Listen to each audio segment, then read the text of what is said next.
Muy buenos días. La mañana llega repleta de noticias. Vuelven los ataques entre Estados Unidos e Irán, empeora el incendio de Huelva y comienza la segunda jornada del Papa en Barcelona. Empezamos.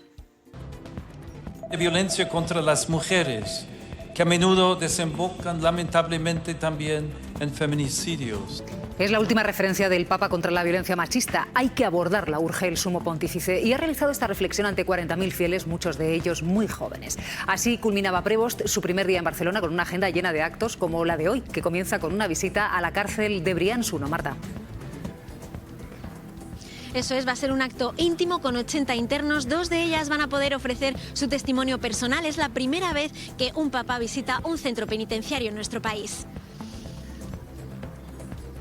Y aquí en la Sagrada Familia ya se ultiman los detalles para el gran acto de esta tarde a las 7, Santa Misa, donde León XIV va a bendecir la Torre de Jesucristo. Asisten los reyes, presidente del Gobierno y el presidente de la Generalitat, Salvador Illa. Pues hoy comprobaremos Papa a la calma, a terminar con la polarización y al respeto hacia el adversario se refleja en el Congreso. Hay sesión de control al Gobierno, Nicolás. Y será la primera en la que esté Sánchez tras esa entrada de la UCO en Ferraz y todo lo que hemos conocido después con el sumario del caso Leire Díez. Por ello le preguntará seguro Feijóo, el líder del Partido Popular, pero también está previsto que le interpelen a algunos de los socios que sostienen al Gobierno. Y en mitad de la visita papal, el PP vuelve a asumir el concepto impuesto por Vox de prioridad nacional. Nos hemos comprometido, inspirados en el llamado principio de prioridad nacional. Alfonso Fernández Mañueco vuelve a ser presidente de Castilla y León con el apoyo de los de Abascal. Ahora queda pendiente otro gobierno, el de Andalucía. Juanma Moreno siempre ha rechazado hablar de ese concepto de prioridad nacional. Laura. Sí, es un tema sobre el que Juanma Moreno siempre ha intentado pasar de puntillas, sobre todo antes de las elecciones, aunque ahora no le queda otra que afrontar ese asunto. Lo que sabemos es que esa reunión, la primera oficial, se ha vivido dentro de un clima de cordialidad, aunque durante las últimas semanas los de Vox han insistido en todo momento que las líneas rojas son esa prioridad nacional, la migración y el campo. Máxima tensión en Oriente Próximo. Estados Unidos e Irán rompen el alto el fuego con una oleada de ataques cruzados. Estados Unidos responde así al derribo de uno de sus helicópteros con bombardeos sobre objetivos iraníes en el estrecho de Hormuz. Irán ha lanzado misiles sobre Bahrein, Kuwait y Jordania. La opción de un acuerdo de paz inminente se presenta cada vez más lejana. Y a esta hora estamos también pendientes de Belfast, donde se ha desatado el caos por varios ataques a migrantes. Algunos han tenido que ser evacuados de casas que estaban ardiendo. Esta ola de violencia se ha originado tras el ataque con un cuchillo perpetrado por un hombre de origen sudanés. Las protestas racistas ya se han extendido más allá de Irlanda del Norte y se han visto en Londres, en Manchester y en Edimburgo. Y en nuestro país preocupa mucho la evolución del incendio de Villanueva de Castillejos, en Huelva. La Junta de Andalucía ha pedido la intervención de la UME porque las llamas avanzan sin control. El calor y el viento están dificultando mucho los trabajos de extinción del fuego. Como les contábamos, se rompe el alto el fuego entre Estados Unidos e Irán. Washington bombardea a Irán después de acusarle de derribar uno de sus helicópteros Apache sobre el estrecho de Hormuz. Teherán responde atacando con misiles la quinta flota en Bahrein y países de la zona que albergan bases militares de los Estados Unidos. Sandra. Irán había advertido en boca de su ministro de Exteriores que no dejarían sin respuesta ninguna amenaza y lo han cumplido. La Guardia Revolucionaria iraní confirma que han atacado con drones la quinta flota estadounidense en Bahrein, que asegura que ha repelido este ataque. También han bombardeado una base estadounidense en Jordania y otra en Kuwait con hangares de cazas F-35 que han sido sus principales objetivos. Jordania dice que ha derribado 5 misiles y no reporta daños. El régimen iraní afirma que en medio de este intercambio de ataques sus defensas aéreas también han derribado un dron de la Fuerza Aérea estadounidense sobre el condado de Ham, al sur del país. En Bahrein piden a los ciudadanos que se refugien y suenan las sirenas porque Irán dice haber atacado otra vez la base de la quinta flota estadounidense allí, también otra en Kuwait y en Jordania. Es su respuesta a la doble oleada de ataques que Washington les ha lanzado esta madrugada. El régimen advierte: ninguna amenaza quedará sin responder y aconsejan a quien quiera estar a salvo que abandone la región. Lo llevamos viendo durante semanas. Esta vez el detonante ha sido el derribo con drones iraníes de un Apache, un helicóptero de ataque estadounidense cerca del estrecho de Hormuz. La Armada conseguía rescatar a los 2 pilotos con vida y aunque Teherán negaba la ofensiva, Trump prometía represalias. Llegaban horas después, se han escuchado explosiones, sobre todo en la costa sur de Irán. Han dañado una torre de comunicaciones en Sirik y 2 depósitos de agua. Los ataques estadounidenses también han alcanzado varios sistemas de la defensa aérea iraní y radares de vigilancia en el estrecho de Hormuz. En la otra cara de la guerra, en Líbano, Israel vuelve a bombardear el sur del país. Ha matado a más de una decena de personas en la ciudad de Tiro. Allí, por primera vez, ha ordenado la evacuación de la zona cristiana. Netanyahu hace oídos sordos a las advertencias de Trump y prioriza sus propios intereses.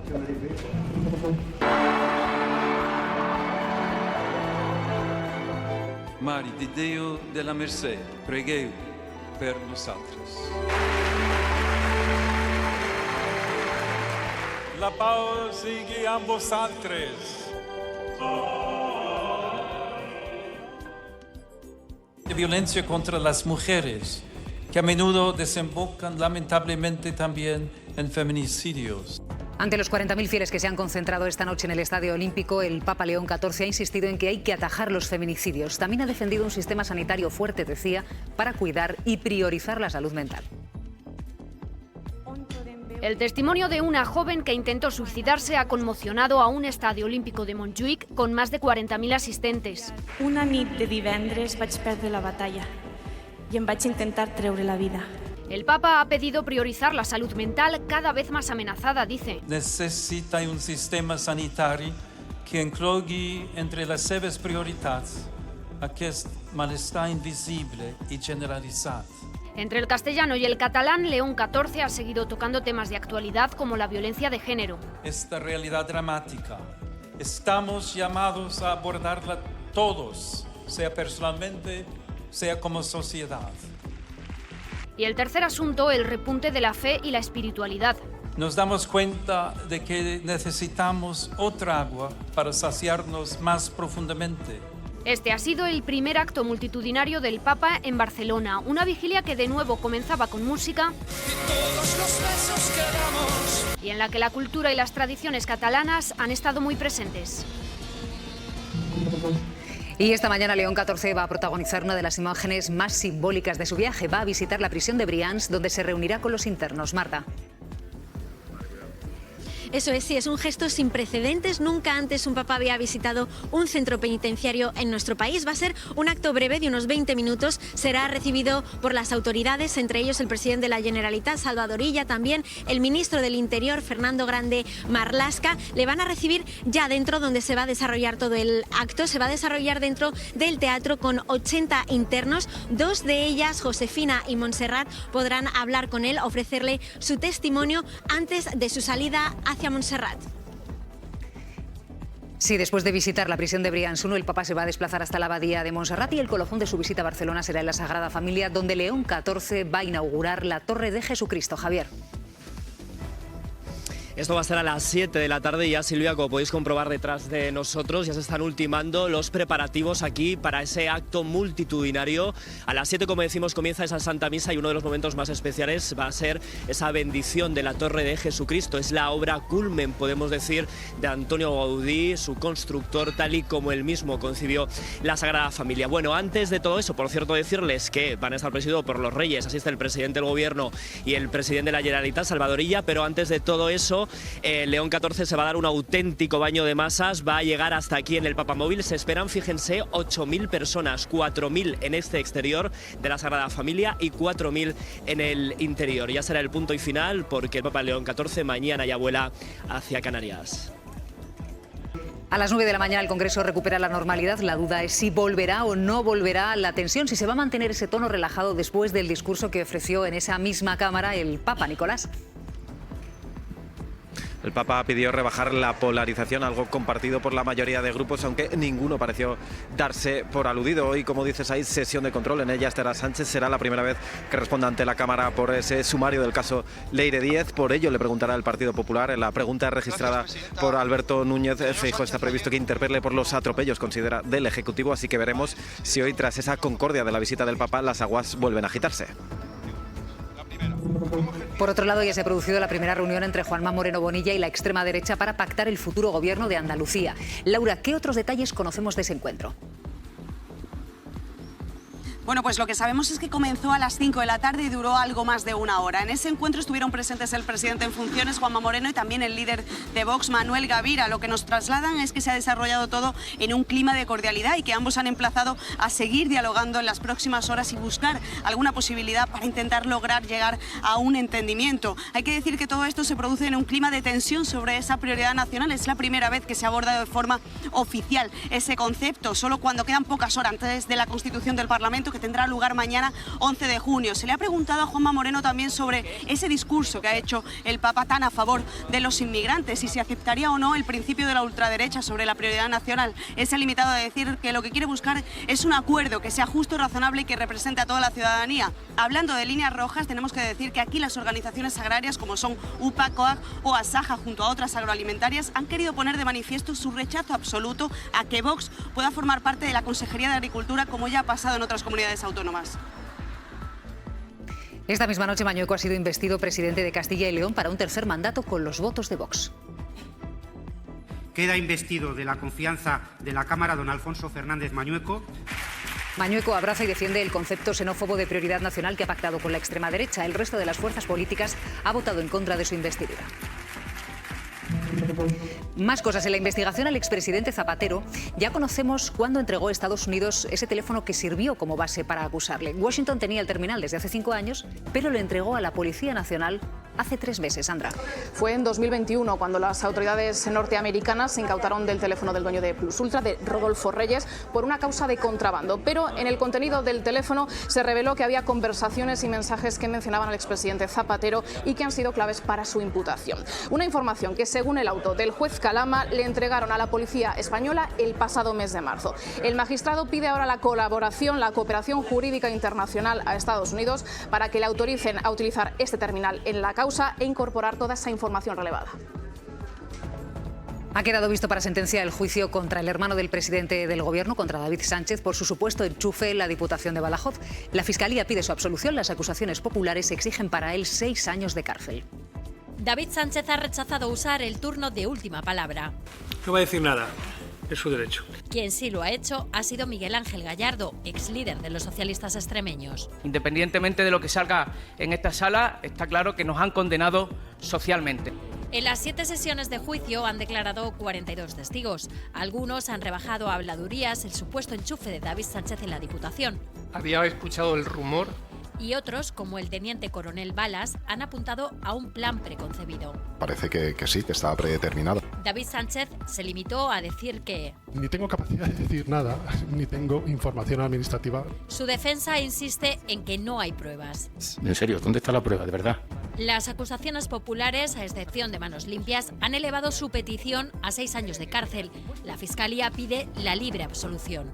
El juicio queda concluso para sentencias. El tribunal, que ha retirado uno de los delitos por haber prescrito, tendrá la última palabra. En el caso Kitchen, el excomisario Villarejo reconoce que el entonces director de la Policía Nacional, Ignacio Cosido, le encargó investigar si Bárcenas tenía información que afectara a altas instituciones del Estado. Sandra. Villarejo solo ha respondido a las preguntas de su abogado y le ha reconocido que Cosido le encargó una operación de inteligencia con un doble objetivo, el de saber dónde tenía el dinero el extesorero del Partido Popular, Luis Bárcenas, y también saber si éste disponía de información sensible que pudiera afectar a altas instancias del Estado. Sobre sus conversaciones con María Dolores de Cospedal, ha afirmado que estaba preocupada porque se filtraran las libretas de Bárcenas, pero que la exsecretaria general del PP no le pidió que las robase. El excomisario ha asegurado durante el juicio que jamás le encargaron encontrar grabaciones que pudieran incriminar al expresidente Mariano Rajoy. Le escuchamos. Jamás, y además, no quedaría algún audio de la época o quedaría alguna anotación mía de la época. Jamás se me encargó tal cuestión. La directora de la Guardia Civil va a comparecer en el Senado el próximo martes. Mercedes González ha sido citada por el PP para dar explicaciones sobre sus reuniones con Leire Díez. En un primer momento había sido citada mañana, pero alegó una reunión y el viaje del Papa para posponer su comparecencia. Y a las 9:30 de la mañana declara ante la jueza de la Dana Susana Camarero, número 2 de Mazón, el día de la tragedia. Abandonó la gestión de la Dana en un momento crítico para ir a unos premios. Laura.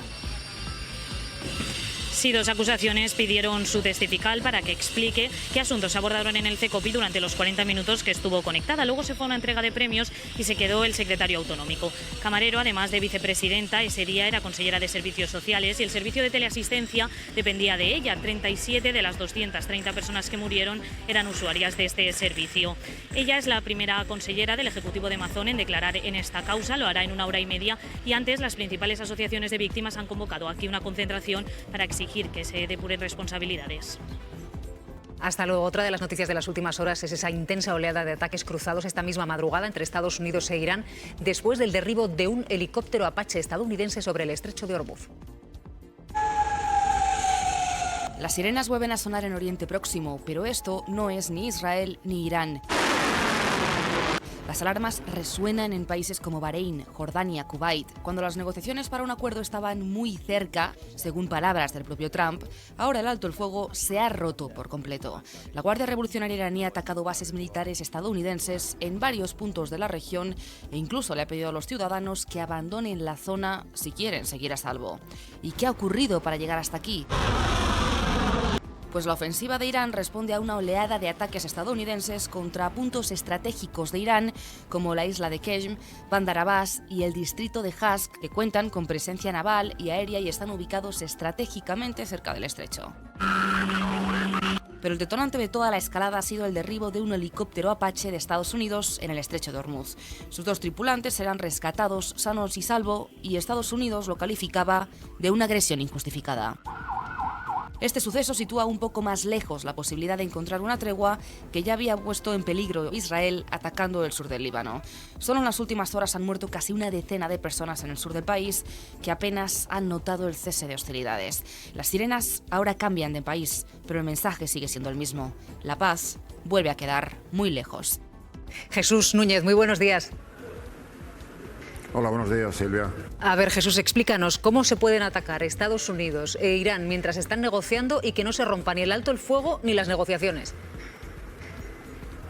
Bueno, en realidad yo creo que tendremos que buscar nuevas palabras, porque alto el fuego significa que nadie sigue ejerciendo ataques contra su enemigo, y aquí estamos viendo ataques todos los días, no solamente en el Líbano, sino también en la propia zona del Golfo de Pérsico y más concretamente en el estrecho de Hormuz. Y lo que estamos viendo es una dinámica ahora mismo bélica, una vez más, que todo lo mesurada que queramos, todo lo moderada que se quiera y limitada, pero que en cualquier caso, por un lado, no arregla nada, no consigue de este modo nadie el objetivo que buscaba, y tampoco evidentemente favorece las negociaciones. Unas negociaciones que necesita tanto Irán como Estados Unidos, y que el propio Israel lo que busca es reventar con sus actos y con sus hostilidades, fundamentalmente en el frente libanés. Luego, desde ese punto de vista, nos encontramos con un Trump cada vez más desesperado, no sabe cómo doblegar la voluntad de resistencia del régimen iraní, un régimen iraní que está en condiciones de seguir exigiendo, por ejemplo, la detención de los ataques israelíes en Líbano y la liberación de los fondos congelados por Estados Unidos, alrededor de unos 24.000 millones de dólares, y todo ello para llegar simplemente, en el mejor de los escenarios posibles, para llegar simplemente a un memorándum de entendimiento que inicie un proceso de negociación. Por lo tanto, estamos muy lejos todavía de que esa negociación se produzca, y desgraciadamente cada vez más cerca de que, por muy limitada que sea ahora mismo la dinámica bélica, pueda escalar otra vez a una guerra como la que teníamos hasta el pasado 7 de abril. ¿Cómo puede salpicar a los países de la zona este enfrentamiento entre Estados Unidos e Irán? El hecho es que ya les está salpicando, y además se ha desmantelado completamente una creencia que creían que era firme por parte de todos los aliados del Consejo de Cooperación del Golfo y aliados también de Estados Unidos, que era suponer que por el hecho de tener bases estadounidenses en su propio territorio, eso les suponía un paraguas de seguridad que les hacía prácticamente inatacables. Y ahora lo que están sufriendo son las represalias por parte de Irán, en la medida, además, en la que algunos de ellos están colaborando de manera muy activa en la estrategia y en la agresión que han realizado tanto Israel como Estados Unidos. Me refiero, por un lado, a Jordania. Jordania ha reconocido en algunos casos que ha utilizado sus capacidades militares, que son básicamente material estadounidense, para interceptar misiles iraníes en dirección hacia Israel, por lo tanto convirtiéndose en definitiva en un aliado israelí, y por otro lado Emiratos Árabes Unidos, un país que ha tenido incluso en su propio territorio desplegados baterías de misiles Patriot estadounidenses que venían desde Israel, por lo tanto también alineándose con Tel Aviv. Luego, desde ese punto de vista, para Irán se han convertido en objetivos explícitos de sus ataques, y lo que se ha demostrado es que por mucho despliegue antiaéreo, por muchos misiles y muchos cohetes que ponga en juego Estados Unidos e Israel, Irán tiene la capacidad con sus drones, con sus cohetes y con sus misiles de vulnerar y de penetrar esos escudos y de llegar hasta sus objetivos. Por lo tanto, lo que hay mientras tanto, no olvidemos, es un impacto económico que está afectando de manera muy directa a algunos países de la zona que dependen básicamente del estrecho de Hormuz para poder sacar el petróleo y el gas. Pensemos en Kuwait. Kuwait durante todo el mes de abril no pudo sacar ni un solo barril de petróleo y por lo tanto todo eso impacta de manera muy seria en su propia economía. Jesús, gracias, un abrazo.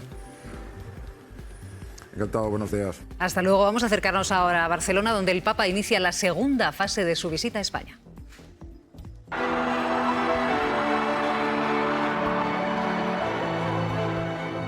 Mare di Dio della Mercè, pregueu per nosaltres. La pau sigui amb vosaltres. La agenda del Papa en Barcelona comenzó ayer con un estadio olímpico a reventar y hoy pasa por la visita a la cárcel de Brians y a la Sagrada Familia. Laura. Sí, el Papa arranca su segunda jornada aquí en Barcelona con una visita al centro penitenciario de Brians poco antes de las 11 y su segunda cita será a las 12, uno de los momentos más simbólicos en la abadía de Montserrat. Allí rezará el rosario y tendrá después un almuerzo con la comunidad benedictina. Ya por la tarde participará en un acto en la iglesia de San Agustín, en el barrio del Raval, y después de un recorrido en Papamóvil a las 19:30 tendrá lugar una de las citas, la cita de hecho más esperada de toda su visita aquí a España, una misa en la Sagrada Familia coincidiendo con el centenario de la muerte de Gaudí y la bendición, la inauguración de la Torre de Jesucristo. Pendientes, por tanto, a esta hora de la salida del Papa de este palacio episcopal donde se aloja y desde donde ayer se dirigió hasta en 2 ocasiones a los miles de fieles que le esperaban aquí abajo en la plaza de la Catedral. León XIV llegó a Barcelona tras viajar en la cabina del avión. Bueno, es un gusto, una alegría de bendición para... Y en la ciudad condal, primera parada en la Catedral de Barcelona y primeras palabras en catalán. Estimats germans y germanes. En su homilía pidió a barceloneses y catalanes ser constructores de unidad y otra vez un mensaje contra los extremismos. Construir armonía y comunión, més enllà de toda polarización. Tras reunirse con el presidente de la Generalitat y el alcalde de Barcelona, puso rumbo al estadio de Montjuïc, pero antes de llegar bendijo una caravana de ambulancias que parten a Ucrania. Y ya en el estadio, recibimiento festivo ante 40.000 personas. De nuevo, un mensaje para los más jóvenes, 6-7. Ya en la vigilia, León XIV se preocupó por el problema de la sociedad con la salud mental. Necessita un sistema sanitari que inclogui entre les seves prioritats aquest malestar invisible y generalizado. Y escuchó el testimonio de una víctima de violencia de género. Mi padre intentó matar a mi madre. Ella se salvó porque un chico se interpuso para protegerla y este murió. Esta realidad dramática, que tiene raíces antropológicas y culturales, estamos llamados a abordarla todos, sea personalmente, sea como sociedad. Un mensaje para la unidad del Papa que pudo presenciar un ejemplo de cooperación levantado por Castellers de Vilafranca. Van a ver, ya lo han visto, una de las imágenes más comentadas precisamente del traslado del Papa a Barcelona, es esta que están viendo. El Papa despegando en cabina. En esa imagen está también Leticia San Martín, sobrecargo de Iberia. Leticia, muy buenos días. Hola, buenos días. ¿Cómo viviste tú ese momento? Pues increíble, la verdad, increíble, porque he abierto tantas veces ese transportín que cuando me dijeron que el Santo Padre iba a despegar en cabina y se lo preparé y le abroché el arnés, pues no tengo palabras, la verdad que espectacular. ¿Qué le llamaba la atención a León XIV? ¿Qué os comentó? Pues justo yo, por ejemplo, había estado el día anterior en el Bernabéu y la copiloto y el comandante les habló de la homilía, de lo bonito que había sido, lo que había leído y todo, y hablaron de fútbol, dijeron que efectivamente que es del Real Madrid y que qué bonito había sido todo lo que habían dicho con esas 80.000 personas, y yo pues no paraba de pensar que el día anterior estaba con tanta gente en el Bernabéu y hoy estaba con él a mi lado, así que muy emocionante, la verdad. ¿Qué detalles se Muy cuidaron cercano. a bordo? Sí, ¿qué detalles se cuidaron a bordo, Leticia, para que fuese un viaje, entiendo, que especial, ese traslado de Madrid a Sí. Barcelona? Pues detalles infinitos. Nosotros, lo que yo decía ayer en otras entrevistas, es que al final nosotros éramos, la tripulación era elegida y era voluntaria, y éramos la cara visible, los privilegiados que pudimos llevar a cabo tantísimo trabajo de tantos departamentos distintos, tantas reuniones, tantos meses de trabajo, para que se pudiera demostrar la excelencia de Iberia, porque había infinidad de detalles. El Santo Padre llevaba a la Virgen de Montserrat en un vinilo justo en el mamparo que hay delante, a la altura de sus ojos. Todo el sello del Vaticano estaba alrededor de todo el avión, las bandejas cuidadas con todo detalle. La verdad es que fue un trabajo, vamos, impresionante. Leticia, ¿tú con qué recuerdo personal te quedas de ese viaje? Pues la verdad es que todavía lo estoy gestionando, o sea, estoy como en una nube. Cuando el Santo Padre salió de cabina, nos dijo el Departamento del Vaticano, la agente de seguridad, que nos íbamos a hacer una foto 1 a 1 con él. Y la verdad que yo no me lo podía creer. Yo veía a mis compañeros pasar 1 a 1 y sentarse a su lado, hacerse una foto, tener un instante de privacidad con él, y cada uno le pedía pues bendición para su familia, para sus seres queridos. Y ese momento, que además se inmortalizó en una foto, la verdad es que fue un privilegio llevarle, estar cerca de él, servirle. Eso sí que fue algo que jamás hubiera soñado, la verdad. Leticia, gracias por haber compartido este recuerdo con nosotros. Un abrazo. Muchísimas gracias a vosotros. Gracias. Feliz día. Gracias. Hasta luego. Feliz día. Jaume Collboni, alcalde de Barcelona. Muy buen día. Muy buen día, muy buenos días. Alcalde, ¿qué recuerdo se lleva usted del encuentro que mantuvo ayer con León XIV? Bueno, pues la verdad es que fue muy impresionante, porque le pude dar la bienvenida en nombre de los ciudadanos y ciudadanas de Barcelona. Y en el ratito que estuvimos hablando, pues le trasladé la importancia del mensaje que está lanzando desde su pontificado en favor de la solidaridad, del diálogo, de la paz en un mundo tan polarizado y tan necesitado de voces globales que contrarresten contra otras que están lanzando el discurso del odio y de la guerra. Y además le pude hacer unos presentes, entre ellos pues una litografía de un artista urbano, de TV Boy, que es grafitero, donde aparece él con la paloma de la paz, justamente para reafirmar ese mensaje que queremos destacar desde Barcelona, de paz, de diálogo y de concordia. ¿Cómo está viviendo Barcelona la visita del Papa, alcalde? Pues por un lado con mucha normalidad, y yo desde aquí quiero agradecer al conjunto de la ciudadanía la responsabilidad y el civismo que están demostrando estos días. De hecho, ayer hubo menos tráfico en Barcelona. Pensad que estamos celebrando esta visita en días laborables, mientras la ciudad tiene que seguir funcionando. Y por otro lado, con mucha alegría, especialmente por parte de la comunidad cristiana y católica, que pueden ver al Santo Padre aquí en la ciudad dirigiéndose directamente a ellos y de una forma muy cercana, ¿no? Porque ha insistido mucho el Vaticano en que los encuentros, en que los paseos fueran de mucho contacto directo con la gente, y yo creo que eso se está consiguiendo plenamente. ¿Qué importancia tiene, alcalde, que el Papa se exprese en Barcelona también en catalán? Bueno, yo creo que es muy importante. Nuestra lengua propia, el catalán, es la lengua que utilizamos normalmente en la ciudad de Barcelona, es la lengua propia de Barcelona, así que yo creo que expresa sensibilidad, empatía y respeto sobre la cultura catalana, y yo creo que ayer que estuve en el estadio siguiendo el acto, pues hizo un uso muy equilibrado de las dos lenguas, también con plena normalidad. Una cuestión más, alcalde. ¿Cómo valora el funcionamiento de Rodalías durante estos días? No sé si esta mañana se han despertado con problemas, pero ayer hubo problemas destacados en dos momentos claves, además coincidiendo con la visita del Papa.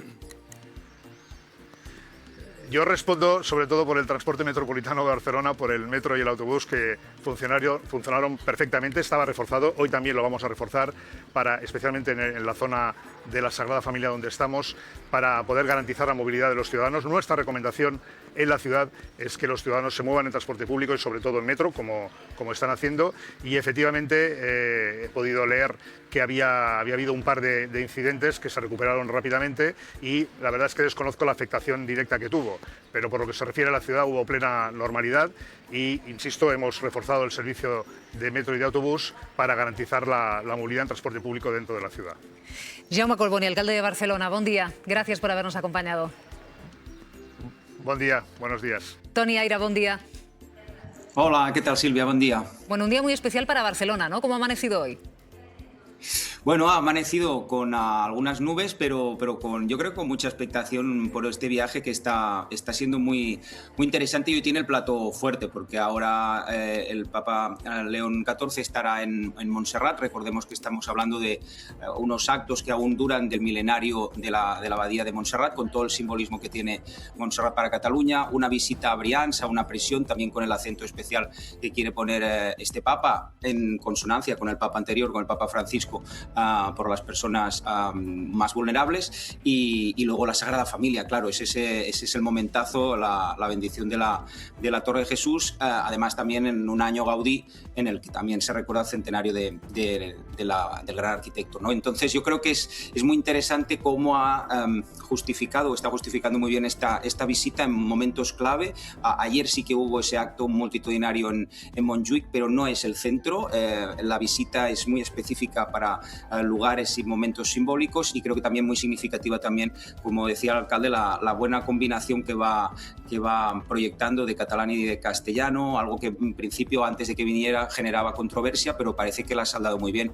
Nosotros que hablamos habitualmente de paralelismos con el mundo del cine, a mí me ha recordado este Papa El hombre tranquilo de aquella mítica película de John Ford, porque yo no sé si el formato de los grandes acontecimientos es el suyo, es el que más disfrutaría, al estilo de Juan Pablo II, que fue el gran Papa mediático de las grandes giras, etcétera, pero si no lo es, no se le nota, porque la verdad es que parece que está conllevándolo con mucha armonía y con buena conexión con la gente. Bueno, esto en Barcelona. La gran pregunta en Madrid es si iba o no iba a ir a la otra gran estrella que estaba en la capital durante la visita del Papa, Bad Bunny. Y ayer, como les adelantamos en Radio Televisión Española, sí que lo vio. Lo recibió el lunes en una audiencia privada en el Santiago Bernabéu. Adivinanza, ¿cuál es la muchedumbre del Papa y cuál es la muchedumbre de Bad Bunny?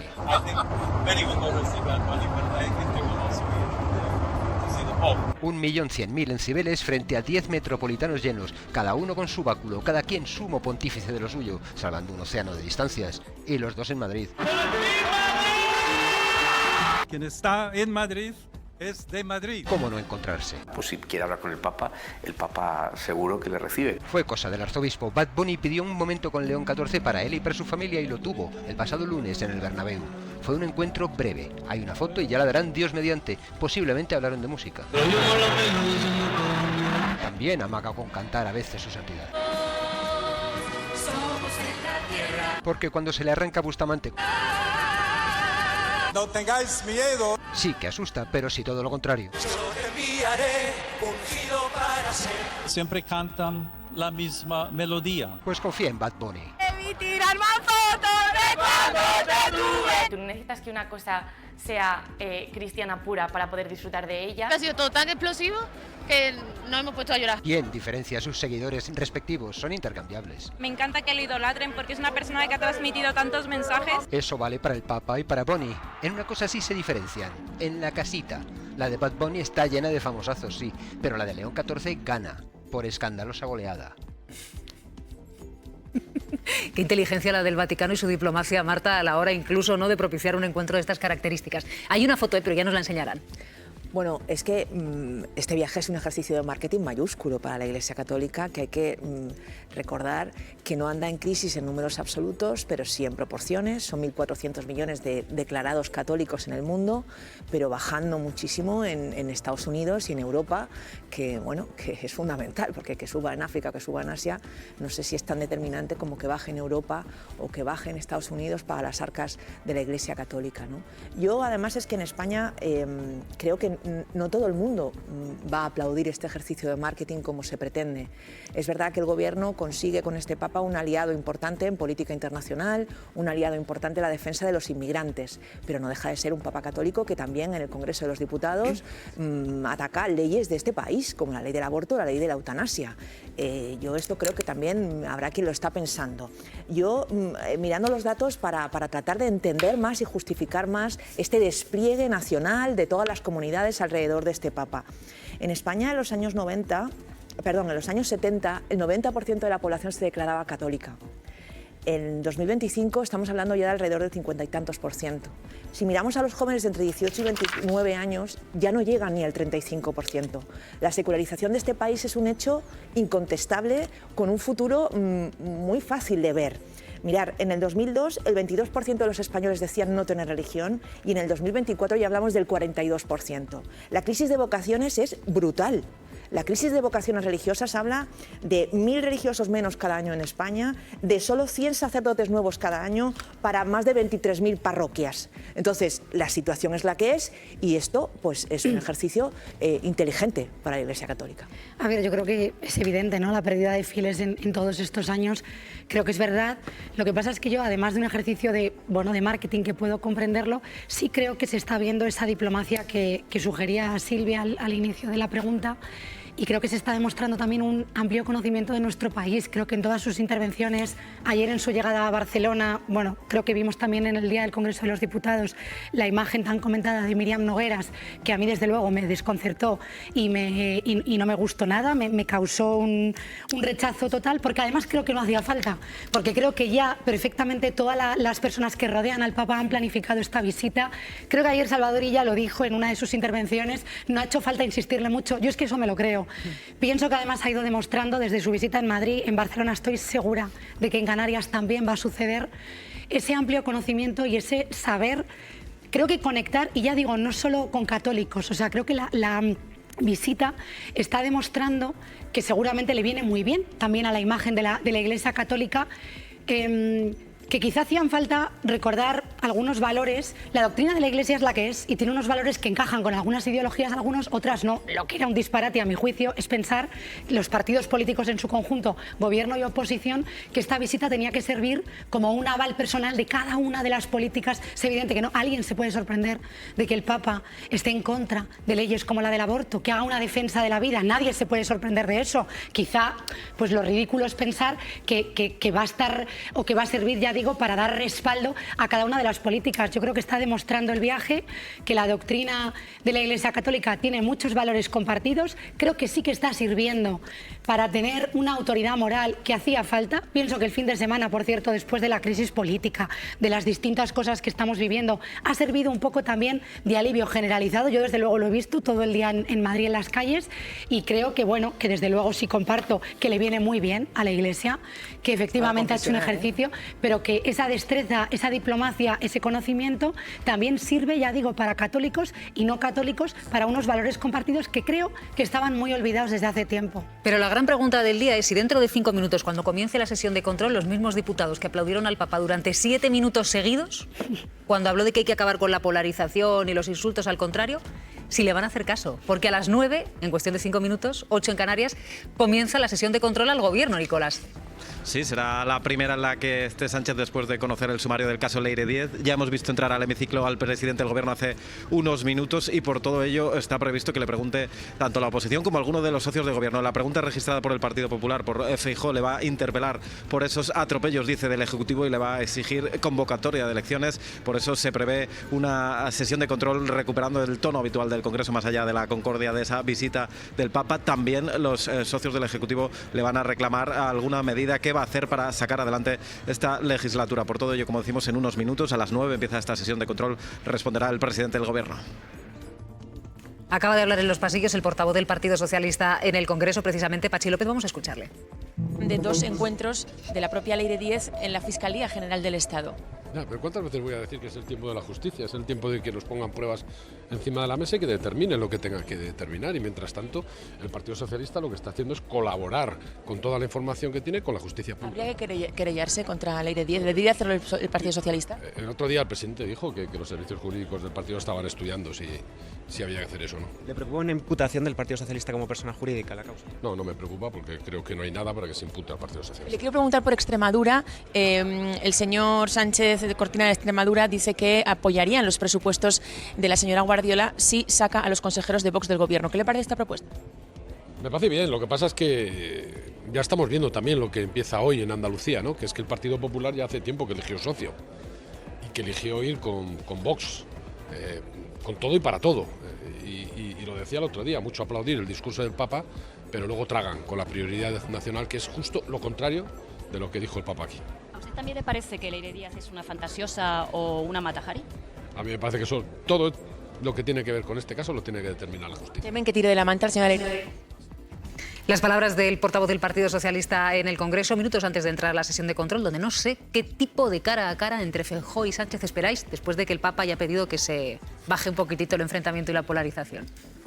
Pues a mí me extrañaría mucho, me sorprendería mucho que hubiera un cambio, ¿no?, en esa estrategia de crispación en la que llevamos muchísimo tiempo, ¿no?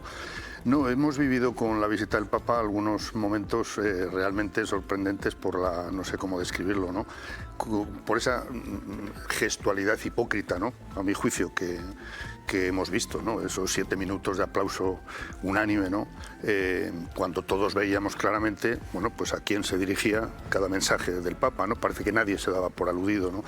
Pero es verdad que había mensajes, digamos, más de más calado o de más trascendencia que otros. Como creo que lo apuntaba Paloma, a nadie puede sorprender que el Papa defienda, bueno, pues esté contra el aborto o contra la eutanasia, ¿no? Pero en estos momentos precisos de cómo está el mundo, como hemos visto al principio del programa, pues que el Papa siga marcando una línea muy clara frente a los extremismos xenófobos, ¿no?, frente a los movimientos de extrema derecha, en la política antiinmigratoria, etcétera.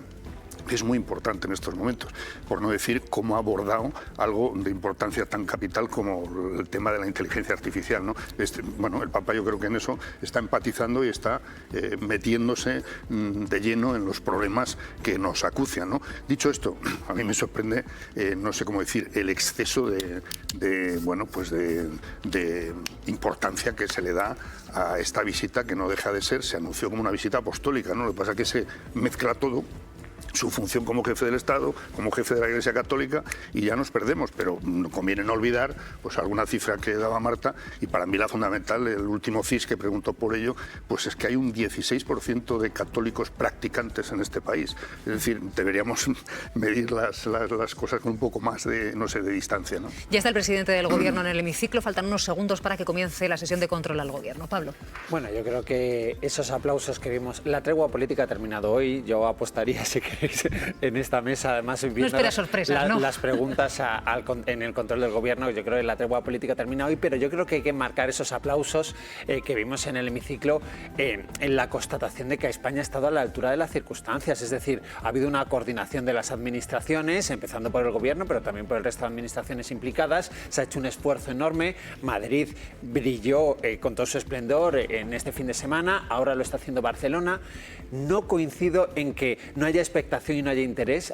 Habéis visto las audiencias de televisión española de la misa, del fin de semana, de la cobertura especial, es decir, ha habido una expectación enorme y una atención enorme por parte de una mayoría muy importante de españoles que querían saber qué quería hacer el Papa. Y yo, por ejemplo, yo estuve en las calles de Madrid y había mucha gente que no era católica, que no era creyente, pero que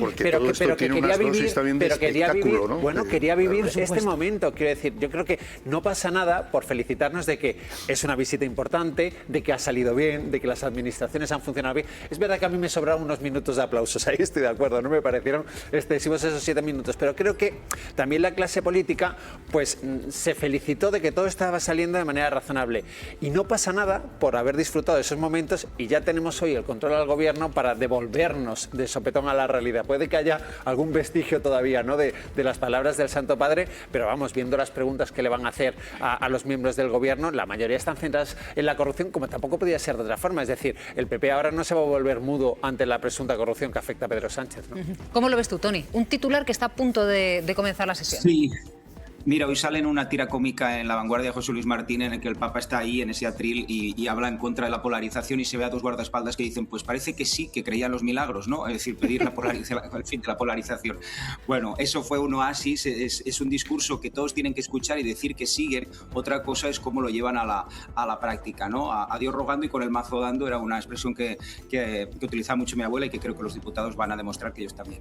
Yo creo que ya está comenzando la sesión. Vamos a acercarnos al interior del hemiciclo. Interviene la presidenta de la Cámara, Francina Armengol, que en un instante va a dar la palabra al líder de la oposición, a Alberto Núñez Feijóo, para que pregunte al presidente del Gobierno. Como les decimos, es la primera sesión de control después de que estallase el caso de Leire Díaz. Y en un instante va a comenzar. Vamos a escuchar a la presidenta de la Cámara. En Málaga el pasado 5 de junio y por Patricia, asesinada el 2 de junio en Alicante.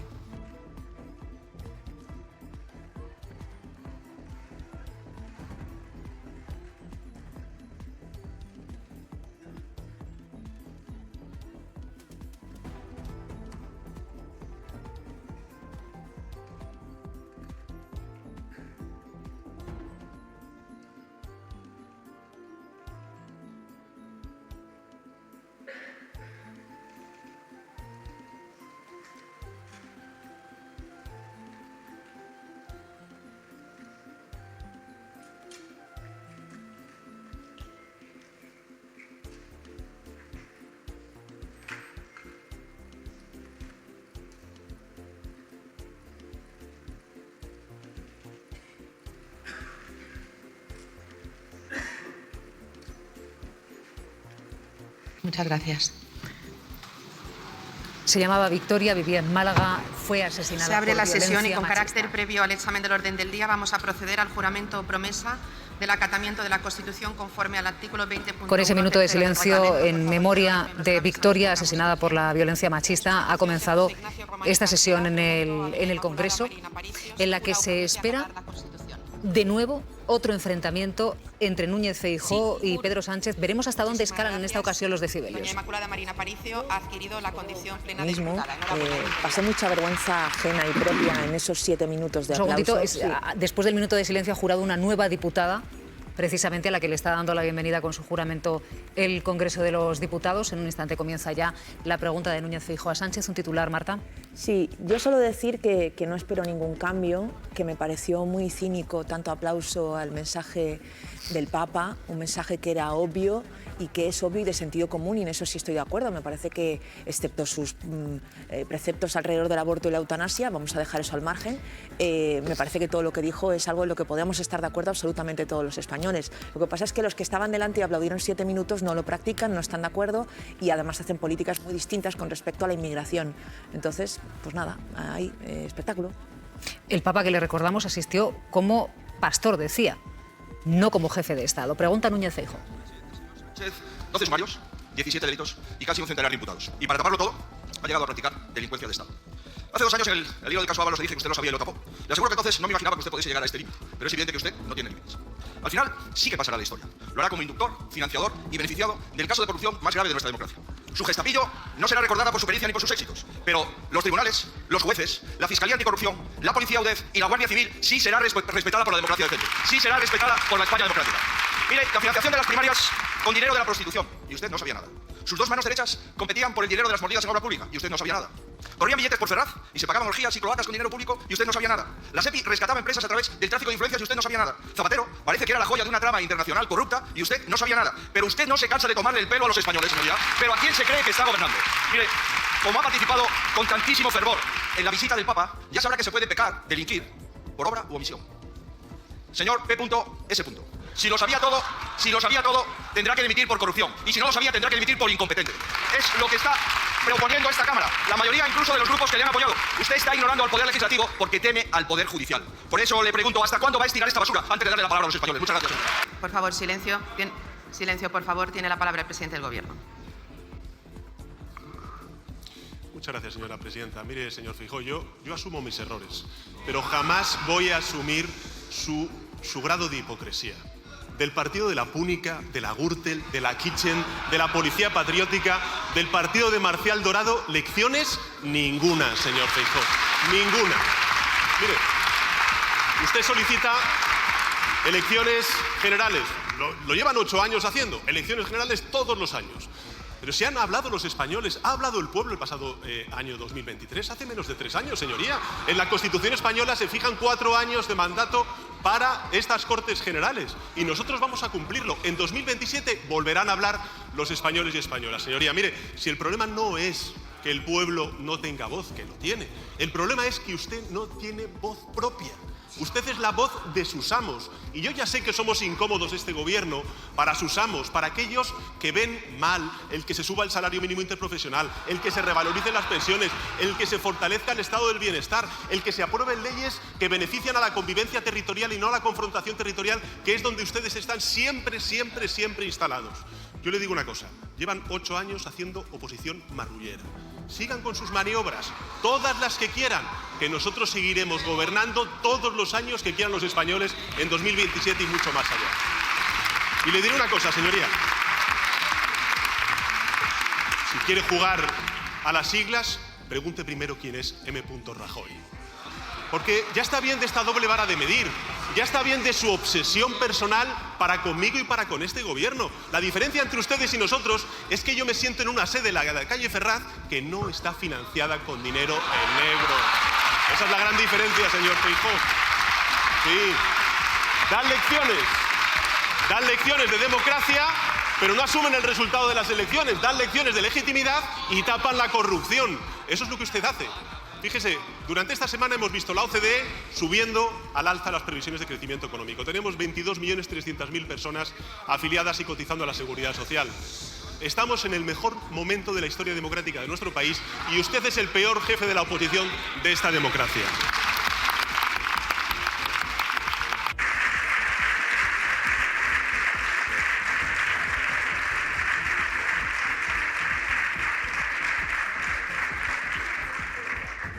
Muchas gracias, señor presidente. Por favor, ruego silencio. Toni, ¿qué te ha parecido esta primera pregunta entre Núñez Feijóo y Pedro Sánchez?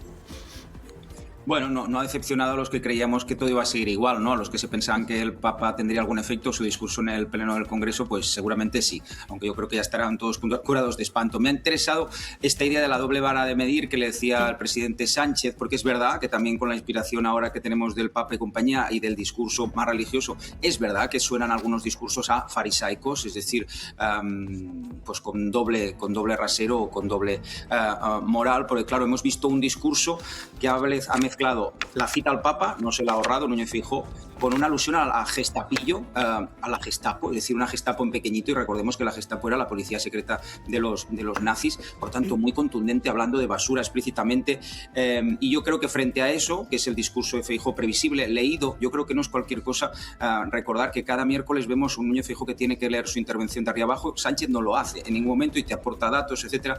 Bueno, los datos que ha aportado Sánchez me parece interesante porque es lo que intenta poner en valor frente al ruido, ¿no? Sus hitos de legislatura, que es verdad que la mayor parte del tiempo pueden pasar desapercibidos, como mínimo en el debate público, en medio de la cantidad de escándalos, de ruido que se genera. Sí, es verdad, porque se ha puesto ahí el foco, pero sí es verdad porque también el PSOE tendrá que responder ante todo ello, ¿no? Por tanto, yo creo que no hemos salido del bucle. La visita del Papa se confirma como un pequeño oasis ahí en el Pleno del Congreso. ¿Cómo lo ves tú, Maraña? Bueno, pues ya hemos visto el ejercicio de concordia, ¿no? Que se veía venir.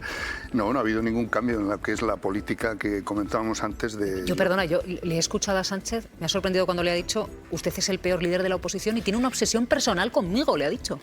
Bueno, es que escuchando a Feijóo previamente, claro, a mí me parece que un ejercicio de contención de vez en cuando no vendría mal, porque claro, él ha vuelto a hablar de que el caso más grave de la historia de la democracia es uno de los que afectan ahora al PSOE y, en fin, yo creo que cualquiera que analice los casos ya juzgados que afectan al Partido Popular como partido con financiación irregular durante décadas, que es lo que dice la sentencia de la Gürtel, o lo que sabemos que es la Kitchen, pues a mí me parece que convendría un poquito de contención. Y segundo y más importante, podemos estar todos los días discutiendo la debilidad en la que está el gobierno, que lo está, el problema de falta de apoyo parlamentario, que no lo tiene, es cierto, pero habrá que reconocer que las vías constitucionales, democráticas, para cambiar el gobierno son las que son. Entonces, porque el jefe de la oposición pida, y es verdad que desde, y tú lo sabes, Pablo, desde el minuto siguiente de la moción de censura de 2018 ya pidió el PP elecciones anticipadas y no hemos parado de escuchar esa petición permanentemente. La diferencia está en los socios parlamentarios, que es una tradición parlamentaria que el principal partido de la oposición, más antes que tarde, de cualquier signo político, pide elecciones. Pero claro, si quienes te sustentan en el Parlamento te lo piden, como el Partido Nacionalista Vasco, Junts, hombre, yo veo... Cuidado que el PNV pregunta otra cosa, ¿eh? No, pero la una pregunta cosa, del PNV es otra. Pero una cosa es pedir elecciones, elecciones y otra cosa es la moción de censura que trasladar el mensaje de que el gobierno no está en un mandato legítimo. Eso es mucho más grave. Es que eso, el esa mandato es la estrategia. absolutamente legítimo. Esa es la estrategia en la que estamos desde hace bastante tiempo, a mi juicio. Y segundo, cuando digo contención, es verdad, si Feijóo empieza a hacer, digamos, ironías sobre P.S. ¿Qué espera que le conteste Sánchez teniendo el M. Rajoy desde hace años presente en los documentos con cobros en sobres de dinero negro? Claro, es que puede ser, el líder de la oposición, Toni, puede utilizar mucha hipérbole. Siempre subrayamos que hay inmunidad parlamentaria, entonces nadie les va a llevar a los tribunales por lo que digan dentro de esa Cámara. Pero claro, le responde el presidente del Gobierno con cuestiones que imposibilitan o restan fuerza a la oposición de Núñez Feijóo, como usted está en una sede, su partido está en una sede pagada con dinero negro, ustedes crearon la Policía Patriótica y usted tiene una foto con un narcotraficante. Entonces, claro, son, digamos, ideas que en cada sesión de control para responder le marca y con las que les machaca el presidente del Gobierno. Y no son cualquier tipo de ideas, son ideas que te explican el porqué en medio de esta situación el PP no sube en las encuestas, en cambio sí que lo hace significativamente Vox. ¿Qué quiere decir eso? ¿Por qué utiliza reiteradamente esto el presidente? Evidentemente como elemento de ataque, pero también como elemento que sabe que tiene de fuerza ante un PP que no se puede proyectar ante la opinión pública, a pesar de todos los pesares y de todo lo que le caiga al gobierno del PSOE en estos momentos, como la alternativa limpia e impoluta, porque la mochila está ahí. Es decir, y además Núñez Feijóo no nació ayer. Núñez Feijóo tiene esa imagen icónica que le recuerda constantemente al presidente del Gobierno también, y el PP sigue estando en una sede con el historial que tiene. Por tanto, que el PP insista constantemente en poner el foco en la corrupción o en lo sucio de Pedro Sánchez y su entorno, en cierta manera para mucha gente se explica porque aún están resquemados por cómo los sacaron del poder en la ocasión en que triunfó la moción de censura, que fue, recordémoslo, por una sentencia a propósito de la corrupción del PP. Claro, eso es evidente que pueden intentarlo hacer extensivo al PSOE, pero eso ensucia más. No es que les limpie a ellos, ensucia más y genera un efecto de abono o, digamos, suma o a la abstención o a la antipolítica. Y lo estamos viendo en los últimos tiempos. La antipolítica en el mapa político español a día de hoy se dibuja con unas siglas que es Vox, y es hacia donde va una parte del electorado, que eso seguramente no se va a fiar del PSOE o no le gusta lo que está viendo o intuyendo del PSOE, pero tampoco se fía del PP y no le olvida el acumulado que tiene. Pedro Sánchez lo recuerda siempre que puede por eso. ¿Querías añadir algo más? Después Paloma. Sí, es que hay un aspecto de la intervención de Feijóo, que no es la primera vez, que a mí me parece preocupante. Es que da por sentenciados y condenados los casos que están en marcha. Y claro, no se puede a la vez pedir respeto a la acción de la justicia y al mismo tiempo decidir uno todo lo que ha pasado sin que esté juzgado. Y esto es lo que hemos escuchado hoy otra vez, porque lo que ha venido a marcar de nuevo es el camino de Pedro Sánchez al banquillo, porque se supone, según Feijóo, que conocía todas las cosas sucias que se están investigando, que todavía no están juzgadas. Y eso me parece que en términos de responsabilidad democrática es preocupante. Yo en eso coincido. Ahora, la gravedad es innegable. Y luego creo que hay otro problema, que es más allá de la corrupción, la falta de mayoría que ahora mismo tiene el Gobierno. Yo entiendo que para el presidente es muy frustrante que cuando hay hitos económicos, cuando hay un crecimiento económico, y él insiste mucho en hablar de gestión, pero es que es muy difícil que todo lo demás no lo tape, y en gran medida porque a pesar de que el salario mínimo interprofesional y otras propuestas que el Gobierno tiene potestad para aprobar en Consejo de Ministros, todo lo demás que tendría que ir en unos presupuestos generales no lo está pudiendo aprobar el Gobierno. Entonces, a los casos de corrupción, yo creo que la principal dificultad, también para ser creíble, que ahora mismo tiene el Gobierno, es que encaramos el cuarto año de legislatura sin unos presupuestos y con un calvario permanente cada semana que los socios parlamentarios les tumban las votaciones en el Gobierno. Entonces, sinceramente, es lógico que muchos grupos, por supuesto, el primero de la oposición, piensen que ya no se puede continuar. Yo creo que es una petición muy legítima. Moción de censura. Sí, bueno, por supuesto, sí, claro, sí. Que esos son los instrumentos democráticos que hay. Pero la petición de elecciones, lo que digo es, con independencia de que la llevan pidiendo, que llegado a este punto, claro que lo pueden pedir. Para la moción de censura, ¿el primer partido de la oposición tiene votos? Pues no, por eso no la ha presentado hasta ahora. Claro, si es que el drama de Feijóo es que ni en estas circunstancias la Cámara le da su confianza. Porque lo que está deslizando Pedro Sánchez, ya desde hace varias semanas, es que si le van a echar del poder a él con una moción de censura por la corrupción, que todavía se está juzgando, el Partido Popular, le ha recordado hoy Marta, no es la alternativa.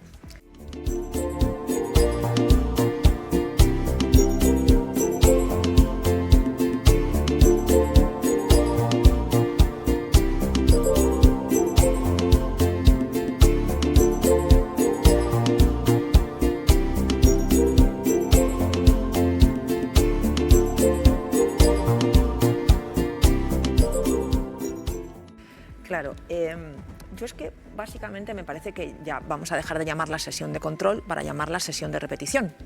Porque esto lleva así desde que el Partido Popular, quiero recordarlo porque vale la pena tenerlo encima de la mesa y en la cabeza todo el tiempo, lleva pidiendo adelanto electoral y la deslegitimación de este gobierno desde que perdió la posibilidad de instalarse en la Moncloa. Entonces, estando de acuerdo contigo en que los tiempos judiciales y los tiempos mediáticos y la realidad mediática en la que estamos viviendo, que no sé si es la realidad social de este país, me atrevo a decir que no, y la realidad de los números y la realidad de cómo se nos ve desde fuera. Yo he estado este fin de semana fuera de España y la verdad que es como para mirárnoslo, cómo estamos denostando una realidad social potentísima que tiene este país y que queda completamente detrás de los tiempos judiciales que están marcados, algunos dirán que por la justicia, otros decimos que por otras cosas. Entonces, todo esto también hay que ponerlo en valor y yo lo que creo es que el señor Feijóo no está aprovechando su momento, de verdad que no lo está aprovechando. P.S. ¿En serio? ¿En serio le parece inteligente hacer eso cuando M. Rajoy no va a ser investigado en la Kitchen? ¿De verdad le parece que es inteligente jugar esa baza? Las encuestas dicen que además esta técnica que lleva impulsando desde que perdió la Moncloa, lo único que hace es engordar a Vox.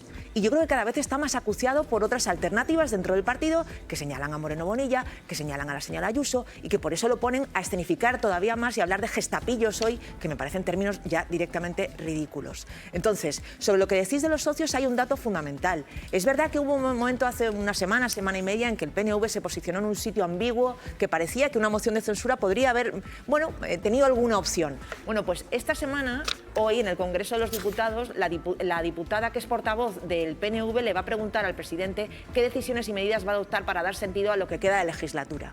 Y ya se están hablando de cosas muy concretas. Es verdad que no hay presupuestos generales del Estado, pero hay Next Generation. Hay dinero que además, si se convocan unas elecciones antes de tiempo, se va a perder. Porque eso tiene unos plazos y unas fechas. Y hay que gestionarlo bien. Hace nada, la semana pasada, se aprobó el copago farmacéutico. En España ya no va a pagar lo mismo por sus medicamentos un pensionista que gana 18.000 euros que un señor que gana 100.000 euros.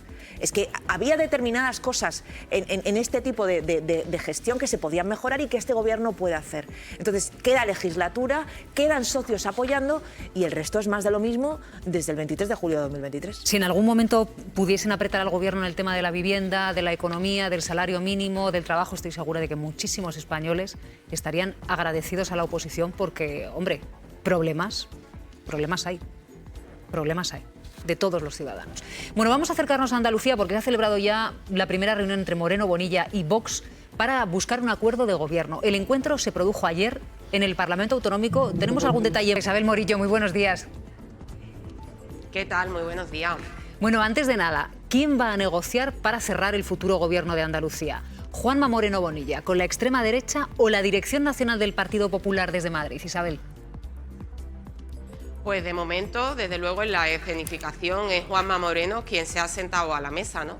Ayer, como bien ha contado Laura, con la fresquita, a las 5 de la tarde, fue Juanma Moreno quien en su propio despacho del Parlamento recibió al líder de Vox en Andalucía, Manuel Gavira, que fue acompañado de una representante de la cúpula nacional de Vox, y por parte del PP andaluz no acudió nadie de Génova. Yo creo que Moreno Bonilla quiere subrayar de forma clara que es él quien está al mando de estas negociaciones. Vamos a ver cómo lo ve la Dirección Nacional del Partido Popular. Marta Monforte, muy buenos días. Hola, buenos días, Silvia, ¿cómo estáis? ¿Qué dice Génova? ¿Le va a dejar manos libres a Moreno Bonilla hasta que cierre, digamos, ese acuerdo de gobierno con la extrema derecha? No, lo que nos trasladan desde Génova en estos momentos es que esta primera reunión sí que la comandó o pilotó el PP andaluz y Moreno en solitario porque era para hablar de cuestiones relacionadas con la mesa, con la Constitución, pero que después, como ya ha ocurrido en otros momentos de pactos en Extremadura, en Aragón y en Castilla y León, sí que estarán bien presencialmente o bien telemáticamente Miguel Tellado y Marta Varela, la jefa de gabinete de Feijóo, para ver por dónde van las negociaciones, cuáles son las exigencias de Vox, pero que ellos sí que estarán, aunque en esta primera mesa, digamos, no hayan estado. Lo que sí se congratulan un poco en el Partido Popular es que estén pasando un poco desapercibidos, por ejemplo, el pacto de la investidura que hubo ayer de Mañueco con esa asunción de la prioridad nacional, y por tanto entienden que Moreno, ya sea con un acuerdo de gobierno que él no quiere o con un pacto de gobernabilidad, tendrá que ceder en esa cuestión que además dicen que sus propios votantes asumen con naturalidad, con la misma naturalidad que ellos. Y sin embargo esto contrasta mucho con lo que dijo el Papa el lunes en el Congreso, que hizo un discurso mucho más expansivo, abierto a la inmigración, diciendo que hay que acoger y es todo lo contrario de este principio de prioridad nacional. Por tanto, sí, estará Génova, nos dicen, pero a lo largo de estos meses. Isabel, Moreno Bonilla siempre había dicho que eso de la prioridad nacional con él no iba, pero no sé si este podría ser un momento óptimo para cambiar de opinión. Bueno, pues de momento no sabemos nada de lo que hablaron en la primera reunión, no sabemos nada de lo que Moreno habló con Abascal en el Palacio Real el pasado sábado a cuenta de la visita del Papa en esa recepción oficial donde ambos se encontraron y sabemos que estuvieron charlando durante más de media hora. Han hecho un pacto de silencio entre PP y Vox, se han puesto de acuerdo para asegurar que no van a trasladar nada mientras que estén negociando. El tema de la prioridad nacional es fundamental para Vox y sobre este tema Moreno ha venido diciendo hasta hace poco, incluso después de las elecciones, que no está de acuerdo, que es un eslogan electoralista, que es ilegal, que es un eslogan efectista y que él por ahí no va a pasar. Vox insiste en que eso es el asunto clave. Lo que es verdad que en Andalucía, a diferencia de lo que pasa en las otras 3 comunidades autónomas, en Extremadura, Aragón y Castilla y León, de momento Vox no ha levantado la mano para pedir consejerías del Gobierno. A mí es esto algo que me llama mucho la atención. Posiblemente Moreno estaría dispuesto a autoenmendarse, a rectificarse en su discurso y a aceptar prioridad nacional, disfrazado de otra manera, de arraigo, o ya veremos cómo, a cambio de que Vox no entre en el Gobierno. Yo no sé si hay un cambio de estrategia de Vox, que ha visto que entrar en los gobiernos al final es asumir el desgaste y que el voto del descontento lo tiene más difícil frente a unas generales. Yo no sé si es que está esperando el momento oportuno, igual que hasta ahora el PP ha insistido en manejar los tiempos sin hablar hasta el último minuto, sin descolgar teléfonos. Ahora Vox quiere manejar también sus propios tiempos, dice que ahora están hablando de Parlamento y ya veremos cuando se habla de Gobierno, no lo sé, pero el caso es que a mí me llama la atención que hasta la fecha nadie de Vox, ni de la cúpula nacional, ni de Andalucía ha levantado la mano para pedir asiento en el Consejo de Gobierno. Da la sensación, tú nos contarás, Isabel, de que Moreno Bonilla ha tardado en ponerse en contacto con la extrema derecha, como si lo hubiese hecho arrastrando los pies. ¿Ha tardado? Hombre, claro que ha tardado mucho. Ha tardado más de 3 semanas en descolgar el teléfono. Yo sinceramente, esto ya es un poco de análisis psicológico por lo que sabemos, ¿no?, que ha pasado ahí dentro. Yo creo que el PP sabía que podía perder la mayoría absoluta, pero no creía que iba a perder la mayoría absoluta. Ha tenido un tiempo de digestión, ha sido complicado, nos trasladaban, estamos mirando datos, estamos viendo el escenario, necesitamos tiempo, y después también quería que esto fuera parte de su estrategia, porque Vox se empezaba a poner nervioso, decía que no lo llamaban, que a qué estaban esperando, empezaba a elevar el tono y demostraba cierta ansiedad, ¿no? El PP ha querido llegar como el partido fuerte que lo controla todo, cuando sinceramente para que esa investidura de Moreno se produzca le hacen falta 2 votos, eso es una realidad incontestable, pero ha jugado a dilatar al máximo las negociaciones. Ayer se sentaron por primera vez, el jueves, o sea, mañana, en la constitución del Parlamento. Si no hay negociación sobre la mesa, Vox puede quedar fuera de esa mesa. Es una baza importante en el tablero de juego la composición de la mesa del Parlamento. Para mí ha sido sorprendente el tiempo que ha tardado el PP en sentarse y en negociar, y yo creo que hay una mezcla de todo, de no querer y tener que asumirlo, y también de una estrategia de decir aquí yo soy el que mando y los tiempos los fijo yo. No sé qué va a pasar, porque si no llegan a un acuerdo en 24 horas, no hay acuerdo para la mesa del Parlamento, que es mañana la Constitución a las 12. Bueno, y cuidado también, Isabel, porque si Moreno no es investido en julio, ahí tendría que ir agosto, ¿no? Pues sí, lo mismo nos espera una investidura con agosticidad, cosa que como comprenderéis no nos apetece nada en las redacciones de los periódicos de Andalucía, pero esto es lo que hay. Julio es un mes hábil en el Parlamento, agosto se puede habilitar perfectamente. La Diputación Permanente, esto lo consulté a los servicios jurídicos de la Cámara y los servicios de prensa, la Diputación Permanente puede decidir que haya una investidura en agosto y no supondría ningún problema. Quizás también eso es lo que buscan, ¿no?, que la gente esté en la playa de vacaciones mientras que se constituya el Gobierno de Andalucía. Yo agosto voy a estar trabajando. A ver tú, Morillo, ya hablaremos donde estés. Un abrazo muy grande. Bueno, un abrazo muy fuerte. Hasta luego, Morillo. Le he hecho la gracia justa, a Morillo. Eso de que le vaya a llamar en agosto. Se ha reído, pero oye, cuidado, con llamar. Has metido ahí el dedo en el ojo. Pero me ha gustado mucho cómo ha arrojado también el elemento humano de la política, ¿no? Es que es cierto, ha tardado en llamarle a Vox. Sí. Yo creo que siguiendo un poco el hilo de lo que decía Morillo, yo es que tengo también la convicción de que Moreno ha pasado un duelo. ha pasado un duelo. Es decir, en el PP sabían que esa mayoría absoluta era muy difícil. Ya sabemos que hace 4 años los restos cayeron de la manera que le beneficiaron y que esta vez podía no ser así, pero la esperanza estaba ahí. La esperanza estaba ahí, yo creo que en el PP andaluz y en el PP en su conjunto, después de un ciclo electoral en el que el PP ha ganado, le ha ido bien, pero que no se ha quitado a Vox ni en una de las 4 citas. Y pienso que las expectativas finales estaban muy volcadas. Yo cuando he estado haciendo campaña allí me ha dado la impresión de que muchos dirigentes confiaban en ello. Creo que los medios de comunicación han trasladado que esa idea era posible, además de demoscópicamente, porque también había muchas cosas de piel. La campaña del PSOE era muy complicada, es decir, todo. Y entonces cuando realmente llega el jarro de agua fría y se queda a las puertas, pero tampoco en 54 diputados a 1, sino que le faltan 2, pienso que ha habido un duelo y que luego es verdad que le ha favorecido, pues además de todas las causas judiciales, luego la visita del Papa. O sea, creo que a Andalucía le ha dado un poco un respiro, todas las circunstancias que Moreno necesitaba personalmente, ¿no? Como tú dices, Silvia, ese factor más humano. Le ha costado 3 semanas. Es bastante, vamos a ser claros, después de unas elecciones que tarden 3 semanas en ponerse en marcha es bastante, con la duda de si realmente, yo sí pienso que seguramente haya un nuevo contacto, lo hemos visto en otras ocasiones, para la mesa. Tampoco es lo más difícil, porque el reparto de la mesa es relativamente proporcional y se puede llegar a una cosa fácil. Creo que lo difícil es lo que viene después, es si realmente Vox al final exige tener una consejería en el gobierno andaluz, porque Moreno quiere gobernar en solitario, que todos quieren, sí, que Moreno quiere más y cree que está en disposición de más y que no sabemos si Vox va a tragar, pues también, y esa es la dificultad. Le han dicho los sindicatos agrarios a Moreno Bonilla, la Consejería de Agricultura no se la des a Vox, ¿eh? Esa a la extrema derecha no, ya ha habido sindicatos agrarios que se lo han advertido, y claro, justo esa generalmente es la que suele querer. Y luego me ha llamado también mucho la atención, Jesús, cuando ha dicho Marta Monforte, no, Génova la primera reunión la deja entre ellos, entre Moreno Bonilla y el responsable de la extrema derecha en Andalucía. Luego ya en la segunda, Génova está presente o allí mismo o por videoconferencia. Bueno, porque claro, a Génova no le interesa que el problema que tiene que solucionar Moreno Bonilla ahora le cause un problema mayor al PP nacional, ¿no? Y yo creo que está apuntado, y lo ha apuntado muy bien Isabel, el ciclo electoral que abrió Feijóo en noviembre en Extremadura, ninguna de las 3 citas anteriores le salió bien, porque la distancia con Vox no solo no consiguió agrandarla, sino que se estrechó y la dependencia de Vox ha sido mayor. Y las exigencias de Vox han sido contundentes y las ha conseguido en los tres territorios. Entonces, yo creo que sí, que había un clima de, bueno, pero en Andalucía, digamos, se salva todo lo demás porque puede haber mayoría absoluta y se confiaba en eso. No la ha habido.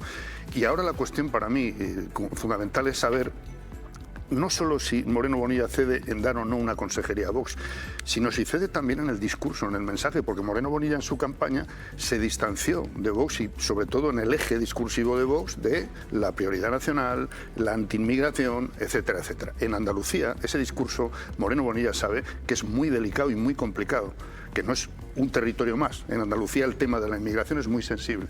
Y en ese sentido veremos cómo soluciona Moreno Bonilla esa contradicción en la que está desde el mismo día que conoció los resultados de Andalucía. O él renuncia a buena parte de lo que ha estado defendiendo, tanto en la ejecución, vía consejerías, como en el contenido, o cabría la posibilidad de ir a una repetición electoral. Desde el propio PP de Andalucía no se descarta, pero también sabemos que puede ser un arma de presión, de negociación, que no parece que sea la vía prioritaria. Y tiene muchos riesgos, Jesús. Claro. Repetición electoral puede salir todavía peor. Sí. Marta. A ver, yo fijaos que he estado hablando con andaluces cercanos y demás, y al hilo de lo que decía Jesús, fijaos la posición en la que está Moreno Bonilla. Es que Moreno Bonilla tiene una distancia con respecto a lo que ha ocurrido en las otras 3 comunidades que han tenido que tragar con Vox gigantesca con respecto a Vox. O sea, le saca casi 40 escaños. Le faltan 2. O sea, no puede ceder lo mismo que han cedido los demás porque los números, ¿no?, digamos que le dan fuerza como para pretender que no. Y sin embargo, el señor Santiago Abascal se atrevió a insultarle, llamarle chiquilicuatre en campaña y decir que la prioridad nacional se la va a comer. Se la va a comer.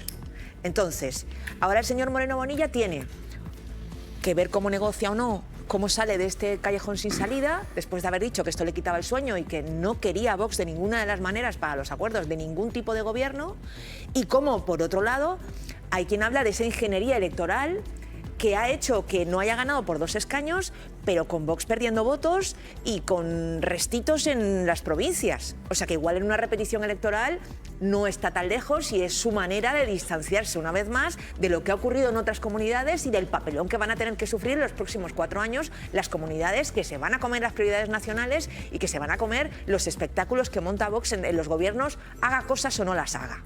Entonces, yo no descarto del todo, teniendo en cuenta también la tardanza con la que finalmente se ha sentado a hablar con Vox, teniendo en cuenta, bueno, la posibilidad o no de que Moreno Bonilla todavía quiera crecer más fuera de Andalucía incluso y pensar en Madrid. Tendría que alejarse de lo que ha ocurrido hasta ahora en otras comunidades autónomas y eso podría pasar por una repetición electoral o por lo menos plantarse duramente en la negociación a ver qué pasa, a ver Vox cómo juega la baza si llega a plantarse de esta manera, ¿no? A ver, yo creo que en el Partido Popular son plenamente conscientes de que la negociación no va a ser fácil, no va a ser nada fácil. ¿Por qué? Por la hemeroteca de la que hablábamos anteriormente, la de Abascal y la de Juanma Moreno. De hecho, para llegar a lo de ayer, a la reunión, hubo capítulos antes interesantes. Primero llamó el equipo de Juanma Moreno, lo cantamos en el artículo 14, el equipo de Juanma Moreno a Vox para decir, oye, vamos a tal, y le dijeron, equipo no, tiene que ser Juanma Moreno, que se tiene que sentar con nosotros. Vamos a la cita del Palacio Real y Juanma Moreno tiene la deferencia de voy a hablar con Santiago Abascal, vamos a iniciar esa operación de hielo. Y dice Vox, fenomenal, pero tú te sientas con nuestro candidato en Andalucía, con el que no has querido ni mandarle un mensaje. Y se produce este encuentro. Luego está toda la hemeroteca detrás. Es decir, que en el entorno de Juanma Moreno son plenamente conscientes de que la negociación no va a ser fácil, va a ser compleja y el gran temor que tiene o la gran duda que tiene el equipo del presidente andaluz es qué entiende Vox por proporcionalidad. Es decir, está muy bien, pero vamos al detalle de esa proporcionalidad de la que ustedes nos hablan, ¿no? Y hay dos elementos relevantes. Una, la denominada prioridad nacional. A mí lo que me dicen es que el PP va a ceder en lo programático. Es decir, vamos a ver, el objetivo del presidente andaluz es edulcorar ese término lo máximo posible para que Vox esté satisfecho y Juanma Moreno pueda salvar la hemeroteca. En eso están. Y luego hay otra línea roja que yo creo que es la verdadera línea roja, que es el Consejo de Gobierno. Juanma Moreno quiere evitar por todos los medios los consejeros de Vox y lo que va a plantear a priori, por lo que a mí me dicen en esta negociación incipiente es, oye, yo no te puedo dar consejeros, pero te puedo dar cargos relevantes, cargos intermedios, en el Senado representación de Vox por la vía de Andalucía, en la mesa estar bien representados y con eso se juega.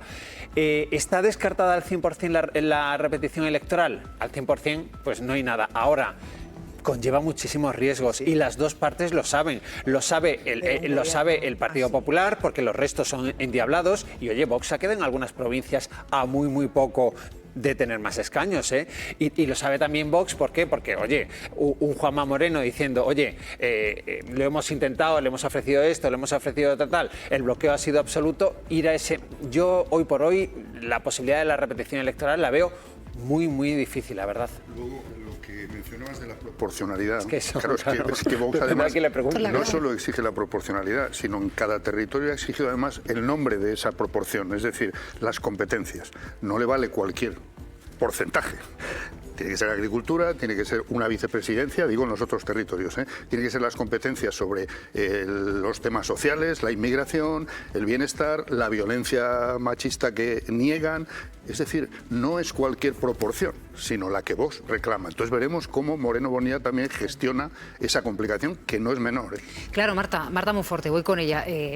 Yo entiendo que Moreno Bonilla diga, oiga, es que voy a tener que pasar yo por el aro de la prioridad nacional, que la he rechazado siempre en la campaña, solamente porque me faltan 2 escaños, pero Vox parece dispuesto a ponerle las cosas muy difíciles e incluso no a investirle en una primera votación en julio, sino hacerlo en una segunda en agosto.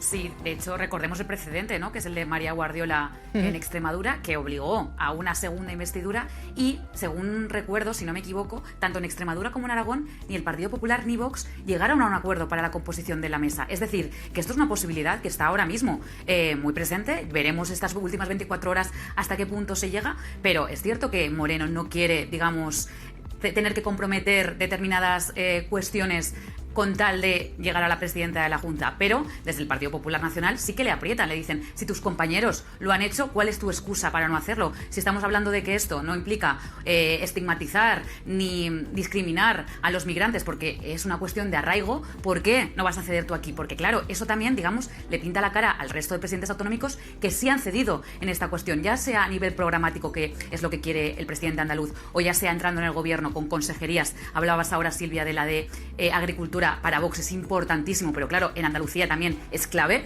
la agricultura y yo creo que ahí Moreno no va a ceder, pero también hablan de otras como la de desregulación, ¿no? Que es un concepto que le han copiado al presidente argentino Javier Milei para intentar que no haya tantos controles democráticos y fiscalizar a la hora de tener determinadas ayudas en la administración. Entonces, el PP y Moreno se ha metido en ese lío. ¿Os acordáis que en campaña decía yo no quiero líos? Pues se ha metido finalmente en ese lío que quería evitar y no va a tener otra opción que negociar, aunque hayan pasado 22 días, que son 22 días desde la noche electoral hasta que finalmente ayer se sentó él con los miembros y dirigentes de Vox. Y ahí Génova dice que va a hacer el acompañamiento. Es decir, yo creo que cuando cosas se enquisten o Moreno no quiere hablar de determinadas cuestiones, entrará Tellado y entrará Marta Varela para ver si pueden, digamos, pues tener más mano izquierda o negociar con Vox, que ya están más acostumbrados por el resto de negociaciones que han tenido hasta la fecha.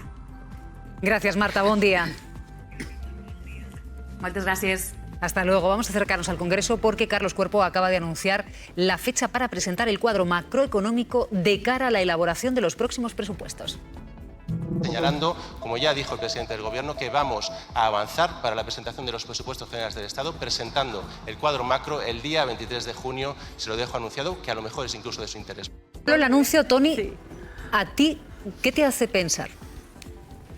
Bueno, que hoy en día es verdad que cuando se acerca un ciclo electoral todos asumimos que nadie se lee los programas electorales, pero que puede ser una propuesta de presupuestos, un programa electoral que no te lo hagan leer, sino que te lo expliquen y durante unos cuantos meses, durante un debate parlamentario, es decir, que te proyecten cuál sería el recorrido que tendría este gobierno de volver a ser elegido y cuáles son sus hitos, cuáles son sus, objetivos de futuro. Es decir, una estrategia creo interesante, sobre todo para marcar perfil. Otra cosa es que eso pueda tener recorrido porque también decimos habitualmente que a un año de unas elecciones un gobierno en estos parlamentos tan fragmentados difícilmente consigue tirar adelante unos presupuestos porque nadie se quiere hacer especialmente la foto con el otro, sobre todo en clave de cesión o de complicidad, y yo creo que el gobierno precisamente no está en un momento en el que tenga a los socios especialmente entusiasmados con hacerse la foto con ellos. Por tanto, no veo que tenga un especial recorrido en los presupuestos en sí, sí como planteamiento de posicionamiento del gobierno de Pedro Sánchez de presente y de futuro para dar recorrido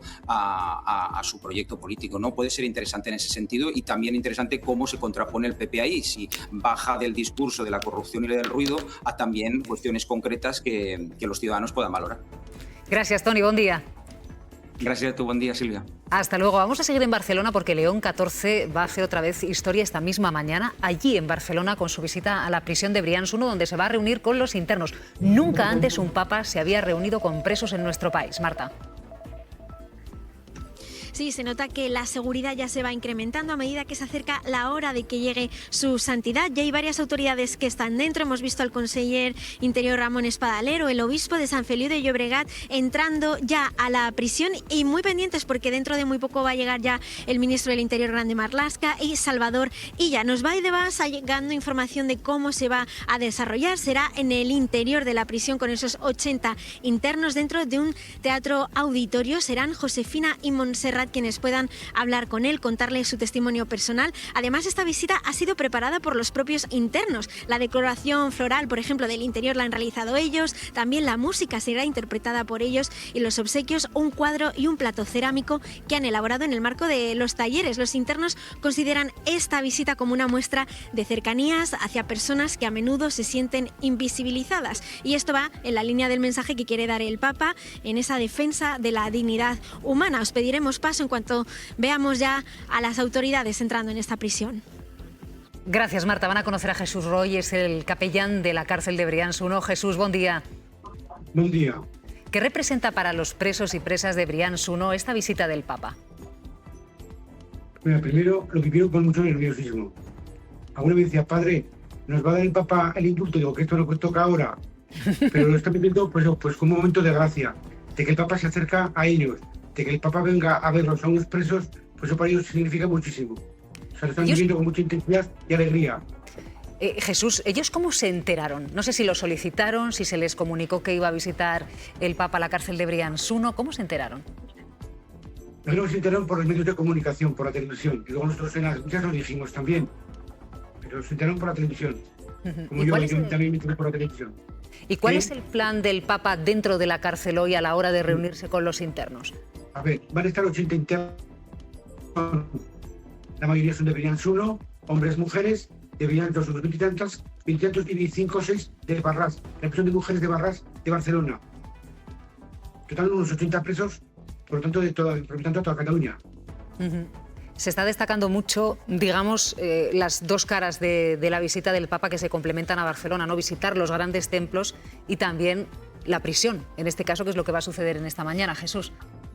Sí, pues mira, el Papa llegará sobre las 11 menos 10, se recibirá con un canto, al llegar luego ya pues le saludará el director del centro, luego el otro capellán de Briançuno, que es delegado director de Pastoral Penitenciaria, y luego ya dos internos darán su testimonio, Monso y Josefina, como has dicho tú. Y luego ya, entre habrá un canto, el Papa dirigirá unas palabras, terminaremos ya con la bendición del Santo Padre. Luego también el Papa se quedará cada interno con un rosario.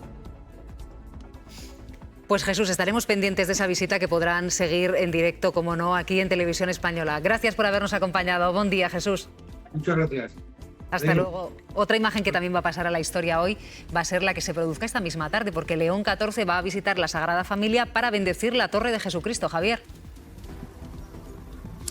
Sí, Silvia, va a ser a partir de las 7:30 de la tarde cuando comience esa Santa Misa aquí justo en la Sagrada Familia, y uno de los momentos más especiales, lo decías tú, lo vamos a vivir aquí justo cuando el Papa León XIV haga esa bendición de la Torre de Jesucristo, muy esperado, y podemos decir que es el culmen a la obra que concibió su arquitecto Antonio Gaudí. Aquí por lo demás en este entorno ya estamos viendo, lo venimos contando toda la mañana, se están ultimando ya los detalles, se han colocado ya todas las sillas, están en ello los operarios, protocolo para todos los invitados que están aquí. Hay que tener en cuenta que es un acto muy multitudinario, se esperan 8.000 personas, 4.000 en este exterior de la Sagrada Familia y otras 4.000 personas en el interior. En el entorno hay ya muchísima seguridad desde primera hora de la mañana, hay que decir que está cortado el tráfico en todo el entorno y también los accesos peatonales, así que ya les dejamos, Silvia, con esta imagen, esta bella Sagrada Familia que va a brillar aún más si cabe esta tarde. Gracias, Javier. Pero antes, una de las visitas más destacadas de León XIV se va a producir en cuestión de 2 horas. Después de estar en la cárcel de Briançuno, el Papa va a acudir a la abadía de Montserrat y ha recibido ya el pontífice críticas precisamente por haber escogido ese lugar. Iliana. Sí, el primer denunciante de las víctimas de abusos sexuales de aquí de Montserrat ha hecho unas declaraciones esta misma mañana. Él está aquí presente. Él le pidió, Miguel Hurtado, a León XIV que no viniese aquí a Montserrat, pero pide que ahora que ya que está aquí explique qué medidas concretas va a hacer para cerrar esas heridas, para tener una reparación total, y pide que aquí en la abadía de Montserrat se instale un monumento para las víctimas de esos abusos sexuales. Mientras tanto, aquí en el exterior está ya poco a poco todo llenando con los cerca de 8.000 peregrinos que aquí se van a dar cita, todos con reserva previa. Nadie que no la tenga no va a poder llegar hasta esta plaza de Santa María. Hasta aquí va a llegar el Papa en torno a las 12 del mediodía en helicóptero, y el último tramo lo va a hacer en Papa Móvil, y también los últimos metros seguramente lo vamos a ver recorrerlo a pie. A las 12 del mediodía León XIV va a rezar la oración del Rosario y después 2 imágenes de máxima emoción, ese canto por parte de la Escolanía de Montserrat de Albiolai, ese himno en honor a la Verge de Montserrat, y ese momento en el que el Papa León XIV va a subir al camerín para venerar esa imagen de la Moreneta. Aquí todo preparado por si el Papa, como ya hizo ayer en la catedral, se dirige en cualquier de esos momentos a los peregrinos que están aquí ya plegados, agolpados en la plaza, en el exterior de la Basílica de Montserrat. La visita a Montserrat ha dolido, y ha dolido mucho además en las asociaciones. Miguel Hurtado estuvo con nosotros ayer aquí en Plató. Él es el portavoz de la Asociación de Víctimas Reparación Integral Ya. Miren cuánto tiempo lleva pidiendo que no se produzca esa visita a la abadía donde él denuncia que sufrió los abusos. El motivo por el cual hace un mes escribió una carta al Vaticano pidiendo la reunión con el Papa es para intentar frenar una agresión, un acto de violencia institucional, como es que mañana el Papa vaya a Montserrat, que es la zona cero de la pederastia clerical catalana. José Ramón Navarro, muy buenos días. Hola, buenos días. No sé si podemos esperar precisamente que, aprovechando esa visita a la abadía de Montserrat, el Papa pueda realizar algún gesto hacia las víctimas. Bueno, yo creo que el gesto hacia las víctimas ya lo ha hecho el Papa, ¿no? Lo ha hecho doble. Yo creo que por una parte explicándole a los arzobispos lo que tienen que hacer con ellas y con los casos de pederastia, y luego justo en el mismo día también en esa reunión específicamente con un grupo de víctimas, ¿no? Yo creo que hoy la visita a Montserrat tiene otro sentido. Yo creo que va a ser mucho más espiritual, va a estar mucho más centrada en lo que es la vida monástica y un poco también en la simbología que tiene este lugar, tanto para el pueblo catalán como para la Iglesia. ¿Cómo lo ves tú, Cris? Pues vamos a ver, yo creo que entiendo el dolor de las víctimas de abusos y esta es una de las cuestiones que todavía tiene pendiente la Iglesia, independientemente de que ha ido dando muchos pasos. Siempre hay que recordar también que la Conferencia Episcopal Española arrastró muchos los pies con este asunto, pero creo que tanto el Papa Francisco como el actual Papa han afrontado una evidencia que era inocultable. En todo caso, esta es una visita que yo creo que era inevitable si vas a Cataluña, porque Montserrat ya no es solo un sitio muy emblemático para los creyentes catalanes, sino para los ciudadanos catalanes en general. Y es evidente que al margen de cuál haya podido ser la actuación, en todo caso censurable, ojo, y criminal, de los abusadores y de aquellos que ocultaron esos abusos, yo creo que que Montserrat trasciende a lo que es esos casos desgraciados, entendiendo el horror de las víctimas de abusos, que además siempre se produjo en víctimas muy jóvenes, que es una cuestión que arrastras toda la vida. Pero al igual que ese acto magnífico de la Sagrada Familia, que creo que va a ser de lo más espectacular de la visita del Papa a España, es inevitable que vaya a lo que es uno de los centros, digamos, más emocionales desde el punto de vista religioso y hasta te diría de identidad de los catalanes, que es Montserrat. Juan Cuatrecasas es presidente de Infancia Robada. Juan, buen día, muy buenos días. Hola, buenos días. Juan, ¿qué significa para las víctimas que el Papa visite hoy Montserrat? Bueno, pues para las víctimas que el Papa visite Montserrat, más allá del entorno, del significado del monasterio de Montserrat, significa que si hace una visita y vuelve a obviar el tema de los abusos sexuales en la Iglesia, será una nueva afrenta del Papa durante su visita a España. Creemos, y en esto apoyamos a Miguel Hurtado, que las víctimas de Montserrat se merecen un respeto y que si el Papa pone el pie en el monasterio, hace un acto litúrgico, pero no hace ninguna mención a las víctimas, pues estará cometiendo un nuevo error, igual que lo cometió el otro día, no recibiendo a las asociaciones. Faltó el encuentro con el Papa para que las víctimas lo vieran como un paso real.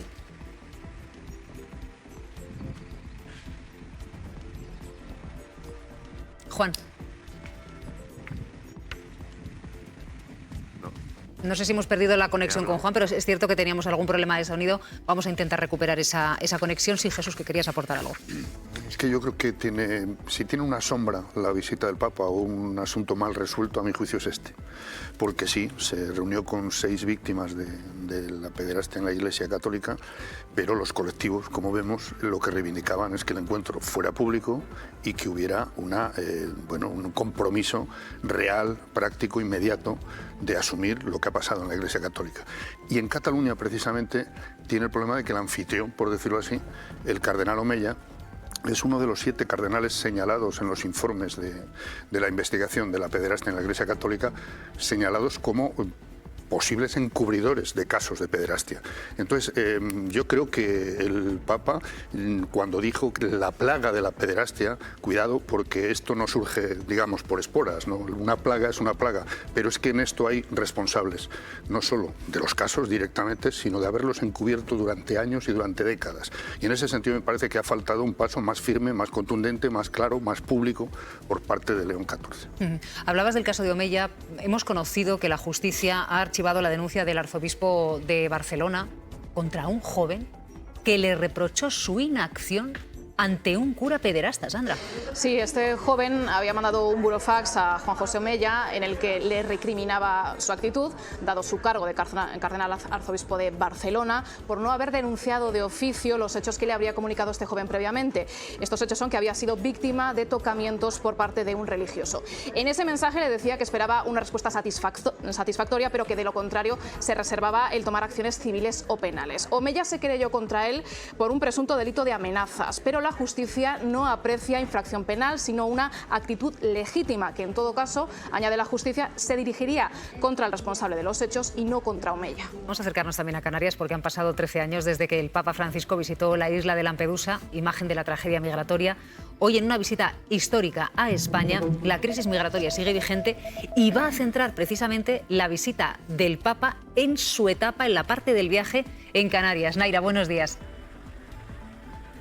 Hola, buenos días. Así es, por eso nada más aterrizar en Gran Canaria, el Papa va a dirigirse aquí a este muelle de Arguineguín donde nos encontramos. Este muelle es uno de los símbolos de la crisis migratoria canaria. Aquí en 2020 se vivió una emergencia humanitaria, ya que hubo hasta 2.600 personas migrantes asesinadas. Mañana el Papa va a escuchar 4 testimonios directos, 2 de migrantes y 1 de un voluntario y otro de un profesional vinculados a la acogida. También habrá aquí en Arguineguín una ofrenda floral en recuerdo de los fallecidos en el mar en esta travesía. Una vez que acabe este acto, el Papa va a dirigirse a Las Palmas de Gran Canaria. Allí va a mantener encuentros con representantes de la Iglesia Canaria y por la tarde ofrecerá una Santa Misa en el Estadio de Gran Canaria, a la que se espera que asistan más de 50.000 personas. El viernes ya el Papa va a dirigirse a la isla de Tenerife. Allí va a visitar el centro de acogida de Las Raíces, donde actualmente hay unos 700 migrantes, y posteriormente va a seguir conociendo la realidad migratoria de las islas en su visita a San Cristóbal de la Laguna. Ya su último acto público va a ser a las 2:15 en el puerto de Santa Cruz de Tenerife, donde va a ofrecer una última Santa Misa, previsiblemente ante más de 30.000 personas. Desde ahí pondrá rumbo al aeropuerto, donde va a ser despedido por el rey Felipe VI y su madre Doña Sofía, y a las 3 de la tarde despegará su avión hacia Roma, poniendo así punto final a esta visita de casi una semana a España, en concreto a Madrid, Barcelona y Canarias. Gracias, Naira. Vamos a ofrecerles la imagen en directo de Barcelona con el Papa, que acaba de meterse en el coche que le va a llevar desde el centro de la ciudad condal precisamente hasta la cárcel de Brians 1, donde tiene previsto reunirse con los internos, presos y presas en torno a las 10:50 de la mañana. Así que ya está todo listo. Laura, adelante. Sí, exacto. Tenéis la imagen, acabáis de ver cómo el Papa se subía ya a ese coche para dirigirse hacia la primera visita del día, el centro penitenciario de Brians, y lo ha hecho después de salir previamente por sorpresa al balcón a decir unas palabras a las decenas de fieles que lo esperaban aquí a las puertas del Palacio Episcopal, donde se aloja. La segunda visita del día será uno de los momentos más simbólicos en la abadía de Montserrat, y ya por la tarde participará en un acto en la iglesia de San Agustín en el Raval, y cerrará el día con la cita más esperada de todo su viaje a España, esa misa en la Sagrada Familia y la bendición de la Torre de Jesucristo. Como podéis ver en imagen, acaba de arrancar la comitiva, el coche que llevará al Papa hacia ese primero acto de la segunda jornada aquí en Barcelona. Seguimos pendientes de la visita del Papa a Barcelona. Vamos a acercarnos ahora al Congreso, porque hoy ha vuelto la sesión de control al Gobierno a la Cámara, y atentos a la intervención de Merche Izpurúa, portavoz de EH Bildu, con el propio Sánchez sobre el lawfare y los recientes casos judiciales que han afectado al PSOE. No somos ajenos a la operación que hay en marcha para acabar la legislatura, tumbar su gobierno. Es una operación que se resume perfectamente en el que pueda hacer que haga.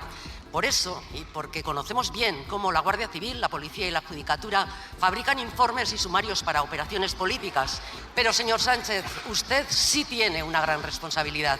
Acabar con esta situación de parálisis y recuperar la agenda política. El Partido Socialista, que me honro en dirigir, ha sido contundente en las respuestas ante casos de corrupción y comportamientos que no nos han representado. Este es un gobierno que alza la voz frente al genocidio en Gaza, frente al atropello del derecho internacional, frente a la violación de los derechos humanos, y eso pues molesta a algunos gobiernos muy poderosos del mundo. Vamos a detenernos en el caso de la investigación al expresidente José Luis Rodríguez Zapatero. Ya conocemos cuándo entregó Estados Unidos el contenido de ese teléfono que sirve como base para acusar a Zapatero. Washington tenía el terminal desde hace 5 años. Lo entregó a la Policía Nacional hace exactamente 3 meses, Sandra. Sí, en 2021 fue cuando las autoridades estadounidenses se incautaron del teléfono del dueño de Plus Ultra, de Rodolfo Reyes, por una causa de contrabando. Pero en el contenido de ese teléfono se revelaron conversaciones y mensajes que mencionaban al expresidente Zapatero y que han sido claves para su imputación. Había instrucciones para obtener fondos ilícitos, gestionar préstamos de rescate y coordinar pagos ilegales. Una información que, según el auto del juez Calama, le entregaron a la policía española el pasado mes de marzo. El magistrado pide ahora cooperación jurídica internacional a Estados Unidos para que le autorice a utilizar ese terminal en la causa e incorporar toda esa información desvelada. Recordemos que además el juez Calama ya había emitido una orden internacional de arresto contra Rodolfo Reyes. Acaba de llegar Irma Frigenti, muy buenos días. Buenos días. Y vamos a darle los buenos días también a Joaquín Bosch. Buen día, Joaquín. Hola, buen día, Silvia. Bueno, ayer se despejó una de las principales preguntas que teníamos, porque no estaba incluida ni en el auto ni en el sumario del juez Calama, que era cuándo había entregado Estados Unidos el contenido de ese teléfono que era la base de acusación para Zapatero. Sí, eso es. Bueno, lo que conocíamos de esa entrega del teléfono era un breve párrafo que había en el auto en el que se comunica la investigación, que Zapatero pasa a ser investigado, un párrafo de 4 líneas, en el que se decía, bueno, que ese teléfono se había puesto a disposición de la policía, pero no sabíamos ni cómo, ni cuándo, ni por qué.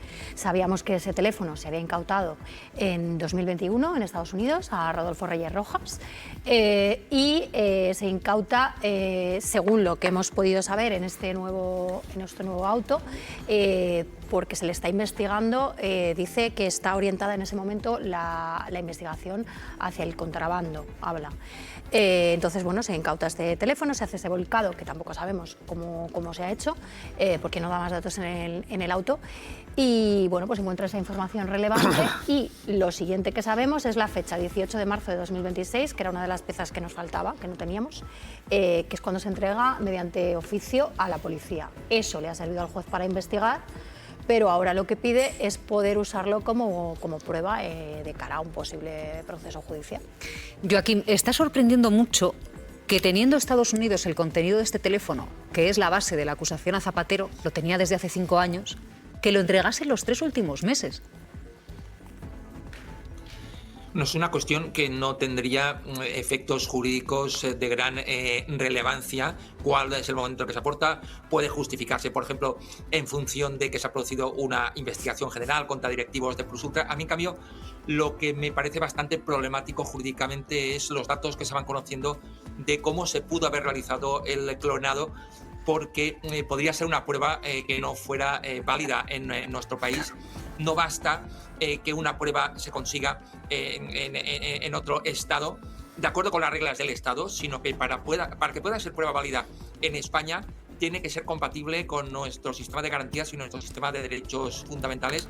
Y si se confirma que, según parece, no hubo autorización judicial y no se respetaron en este caso los derechos fundamentales de la persona afectada de Rodolfo Reyes, se aplicaría lo que se conoce como doctrina del fruto del árbol envenenado. Es decir, que si la prueba era nula en su origen, en la forma en la que se practicó, el resultado también sería nulo, y más todavía, todos los elementos indiciarios obtenidos a partir de esas conversaciones, que parece que eran bastantes, según está en el auto del juez instructor, podían quedar contaminadas también con la nulidad, con lo cual, en función de cómo se obtuvo esa prueba en Estados Unidos, podía tener efectos muy importantes sobre el procedimiento en el ámbito de una nulidad bastante amplia de actuaciones, aunque tendremos que esperar a lo que precisamente pide el juez instructor, que es que confirmen las autoridades de Estados Unidos la realización del clonado a los efectos de que se pueda valorar aquí.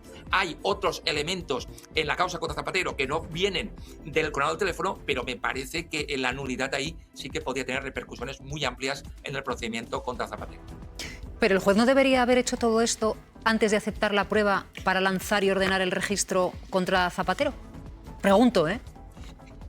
En principio es una investigación de tipo policial y ahí la regla general es lo que se llama el principio de no indagación, más todavía en el ámbito de la Unión Europea, en el que rige el principio de confianza mutua, y en principio a los efectos de una investigación policial, de unas primeras diligencias judiciales, esto podría ser un elemento suficiente. Otra cosa es que la defensa cuestione cómo se han obtenido estas pruebas y me parece más que previsible con todo lo que estamos viendo que el abogado de Zapatero plantee la nulidad no solamente del cronado del teléfono, sino de los registros posteriores y otros elementos que puedan entrar en la cadena de conexiones siempre y cuando, insisto, no se hubiera seguido el sistema de garantías y derechos fundamentales vigente en nuestro país y, por ejemplo, que en la Agencia Fronteriza de Seguridad Norteamericana, sin autorización judicial y sin respetar los derechos de la persona afectada, hubiera clonado el teléfono. Si esto se confirmará, me parece, como decía, que podría tener efectos de gran relevancia en este procedimiento.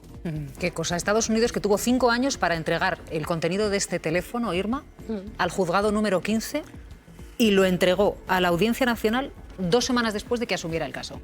Claro, bueno, porque ya se había inhibido el 15 en favor de la audiencia. Y es entonces cuando Estados Unidos entrega el contenido. No conocemos los detalles de cómo se hace esa entrega, solo conocemos la fecha. Y la fecha es el 18 de marzo de 2026. Claro, ellos habían asumido la competencia el 9 de marzo, si no recuerdo mal. Era cuando Calama asume la competencia e investiga. Esto se entrega el 18. Y nos falta todavía mucha información de saber cómo se hizo esa entrega y en qué términos. Pero es que, al hilo de lo que decía Joaquín, es verdad que en el auto está muy detallado todos los indicios que el juez tiene y además el juez Calama se ha esmerado por hacer un auto muy fundamentado porque va a dar un paso importante, que es imputar a un expresidente del gobierno, investigar a un expresidente del gobierno, pero hay que recordar que la investigación a Zapatero se desata por otro teléfono, otro chat que se encuentra en otro de los registros que se hace en España, a petición de Francia y de Suiza, que estaban investigando esta trama, esta supuesta trama de blanqueo de dinero, de capitales y tal, a nivel internacional, con esa rama venezolana. Se piden esos registros por parte de las fiscalías de Suiza y de Francia, y es en ese registro que hace, por petición de la Fiscalía Anticorrupción, lo dirige el juzgado de central número 1 de la Audiencia Nacional, que era el que estaba de guardia, donde se encuentra otro chat en el que se menciona a Zapatero, y ese es el que hace que la Fiscalía abra unas diligencias preprocesales de investigación. Es decir, que aquí estamos hablando de dos evidencias digitales que se han obtenido, bueno, una no sabemos cómo, se ha obtenido en otro país, y otra que se ha obtenido en nuestro país en un registro que se solicitó. Gracias, Irma. La cuestión es que el juzgado número 15 se inhibe el 27 de febrero de este año. La Audiencia Nacional acepta el caso 4 días después, fin de semana incluido. Estados Unidos entrega el contenido 2 semanas después, aún, como decía Irma, no sabemos en qué circunstancias. Un abrazo, Joaquín. Gracias, Silvia, un abrazo. Hasta luego. Vamos a regresar al Congreso, donde se ha vuelto a desatar la tensión con Bolaños y Tellado, que han protagonizado un rifirrafe por los casos judiciales que afectan al PSOE. Cloaca va a ser el epitafio político del gobierno del que usted forma parte y es nada más y nada menos que el ministro de Justicia. Para tapar sus delitos, decidió cometer otros aún más graves, otros aún mayores. Usted también cumplió las órdenes de la cloaca y las órdenes de Pedro Sánchez, de PS. Continuamente difama y calumnia a personas que nada tienen que ver con nada, al gobierno en su conjunto, al Partido Socialista en su conjunto. Señor Tellado, haga el favor, no difame, no calumnie, deje a la justicia que haga su trabajo, tiene sus tiempos y, por supuesto, se lo garantizo, el Estado de Derecho en España funciona sin ninguna injerencia. Gracias. Es la noticia de última hora. El Papa se dirige a la prisión de Brians 1 en Barcelona. Marta. Eso es, los 80 internos lo consideran como un símbolo de cercanía hacia ellos. Hace escasos minutos acaba de entrar Salvador Illa, el presidente de la Generalitat, y también ya está dentro el ministro del Interior, Grande Marlaska. Aquí ya está todo preparado para que llegue su santidad en apenas 20 minutos. Laura, está declarando ante la jueza de la Dana, Susana Camarero, la que era número 2 de Mazón el día de la tragedia.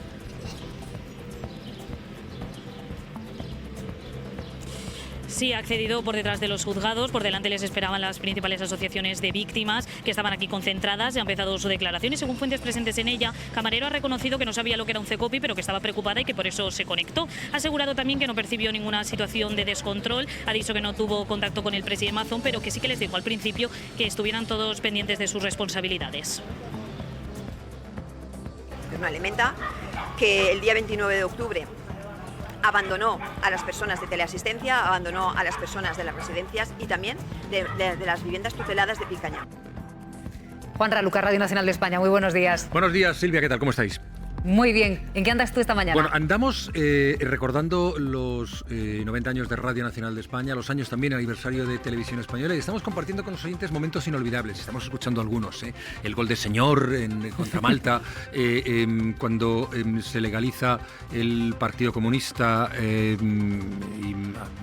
nuestro, joder, ahora ya qué desastre soy. Alejo García, me lo soplan, es que soy un desastre a estas edades. Alejo García, ¿cómo olvidar a Alejo García? Recordáis aquel momento, se agota. Y luego estamos viviendo momentos como, por ejemplo, hay quien ha recordado momentos que tienen que ver con el terrorismo, la liberación de Ortega Lara. Todo aquello que contó la tele y la radio hoy está resurgiendo un poquito aquí, y esas cosas de vocación y memoria pues son muy gratas. Pues seguimos escuchándoos. Juanra, un abrazo. Hasta luego. Hasta luego. Bueno, nosotros nos vamos, les dejamos con la programación especial de la visita del Papa León XIV a Barcelona. Francisco Javier Herrero Arribas, Javi Momboro Polvorín, Carrión de los Condes, web tienda online, Momboro Moda Capricho, momboromodacapricho.com, artículos personalizados Momboro Polvorín, momboromodacapricho.com. Inicio Momboro Modas tienda novedades. Visita mi web. También catálogo en WhatsApp. +34 664 828 044. Atención personalizada a cada cliente. Sin sistemas ni robots. Teléfono y WhatsApp +34 688 776 781. Contacta conmigo sin ningún compromiso. Estaré encantado de atenderte. Muchas gracias. Francisco Javier Herrero Arribas, Javi Momboro Polvorín, Carrión de los Condes. Online store, Momboro Moda Capricho, momboromodacapricho.com. Personalized items Momboro Polvorín, momboromodacapricho.com. Home Momboro Modas shop new arrivals. Visit my website. Catalog also available on WhatsApp. +34 6648 28044. Personalized attention for each customer. No automated systems or robots. Phone and WhatsApp +34 688776781. Contact me with no obligation. I'd be happy to assist you. Thank you very much. Servicios. Diseño gráfico y multimedia. Creación y mantenimiento de páginas web. Diseño de moda exclusiva a capricho. Clases de informática presencial y online. Logotipos, folletos, carteles, vídeos, publicidad. Retoque y reparación de fotografías. Edición y montajes de vídeos personalizados, eventos, cumpleaños. Carteles y vídeos, asociaciones, redes sociales.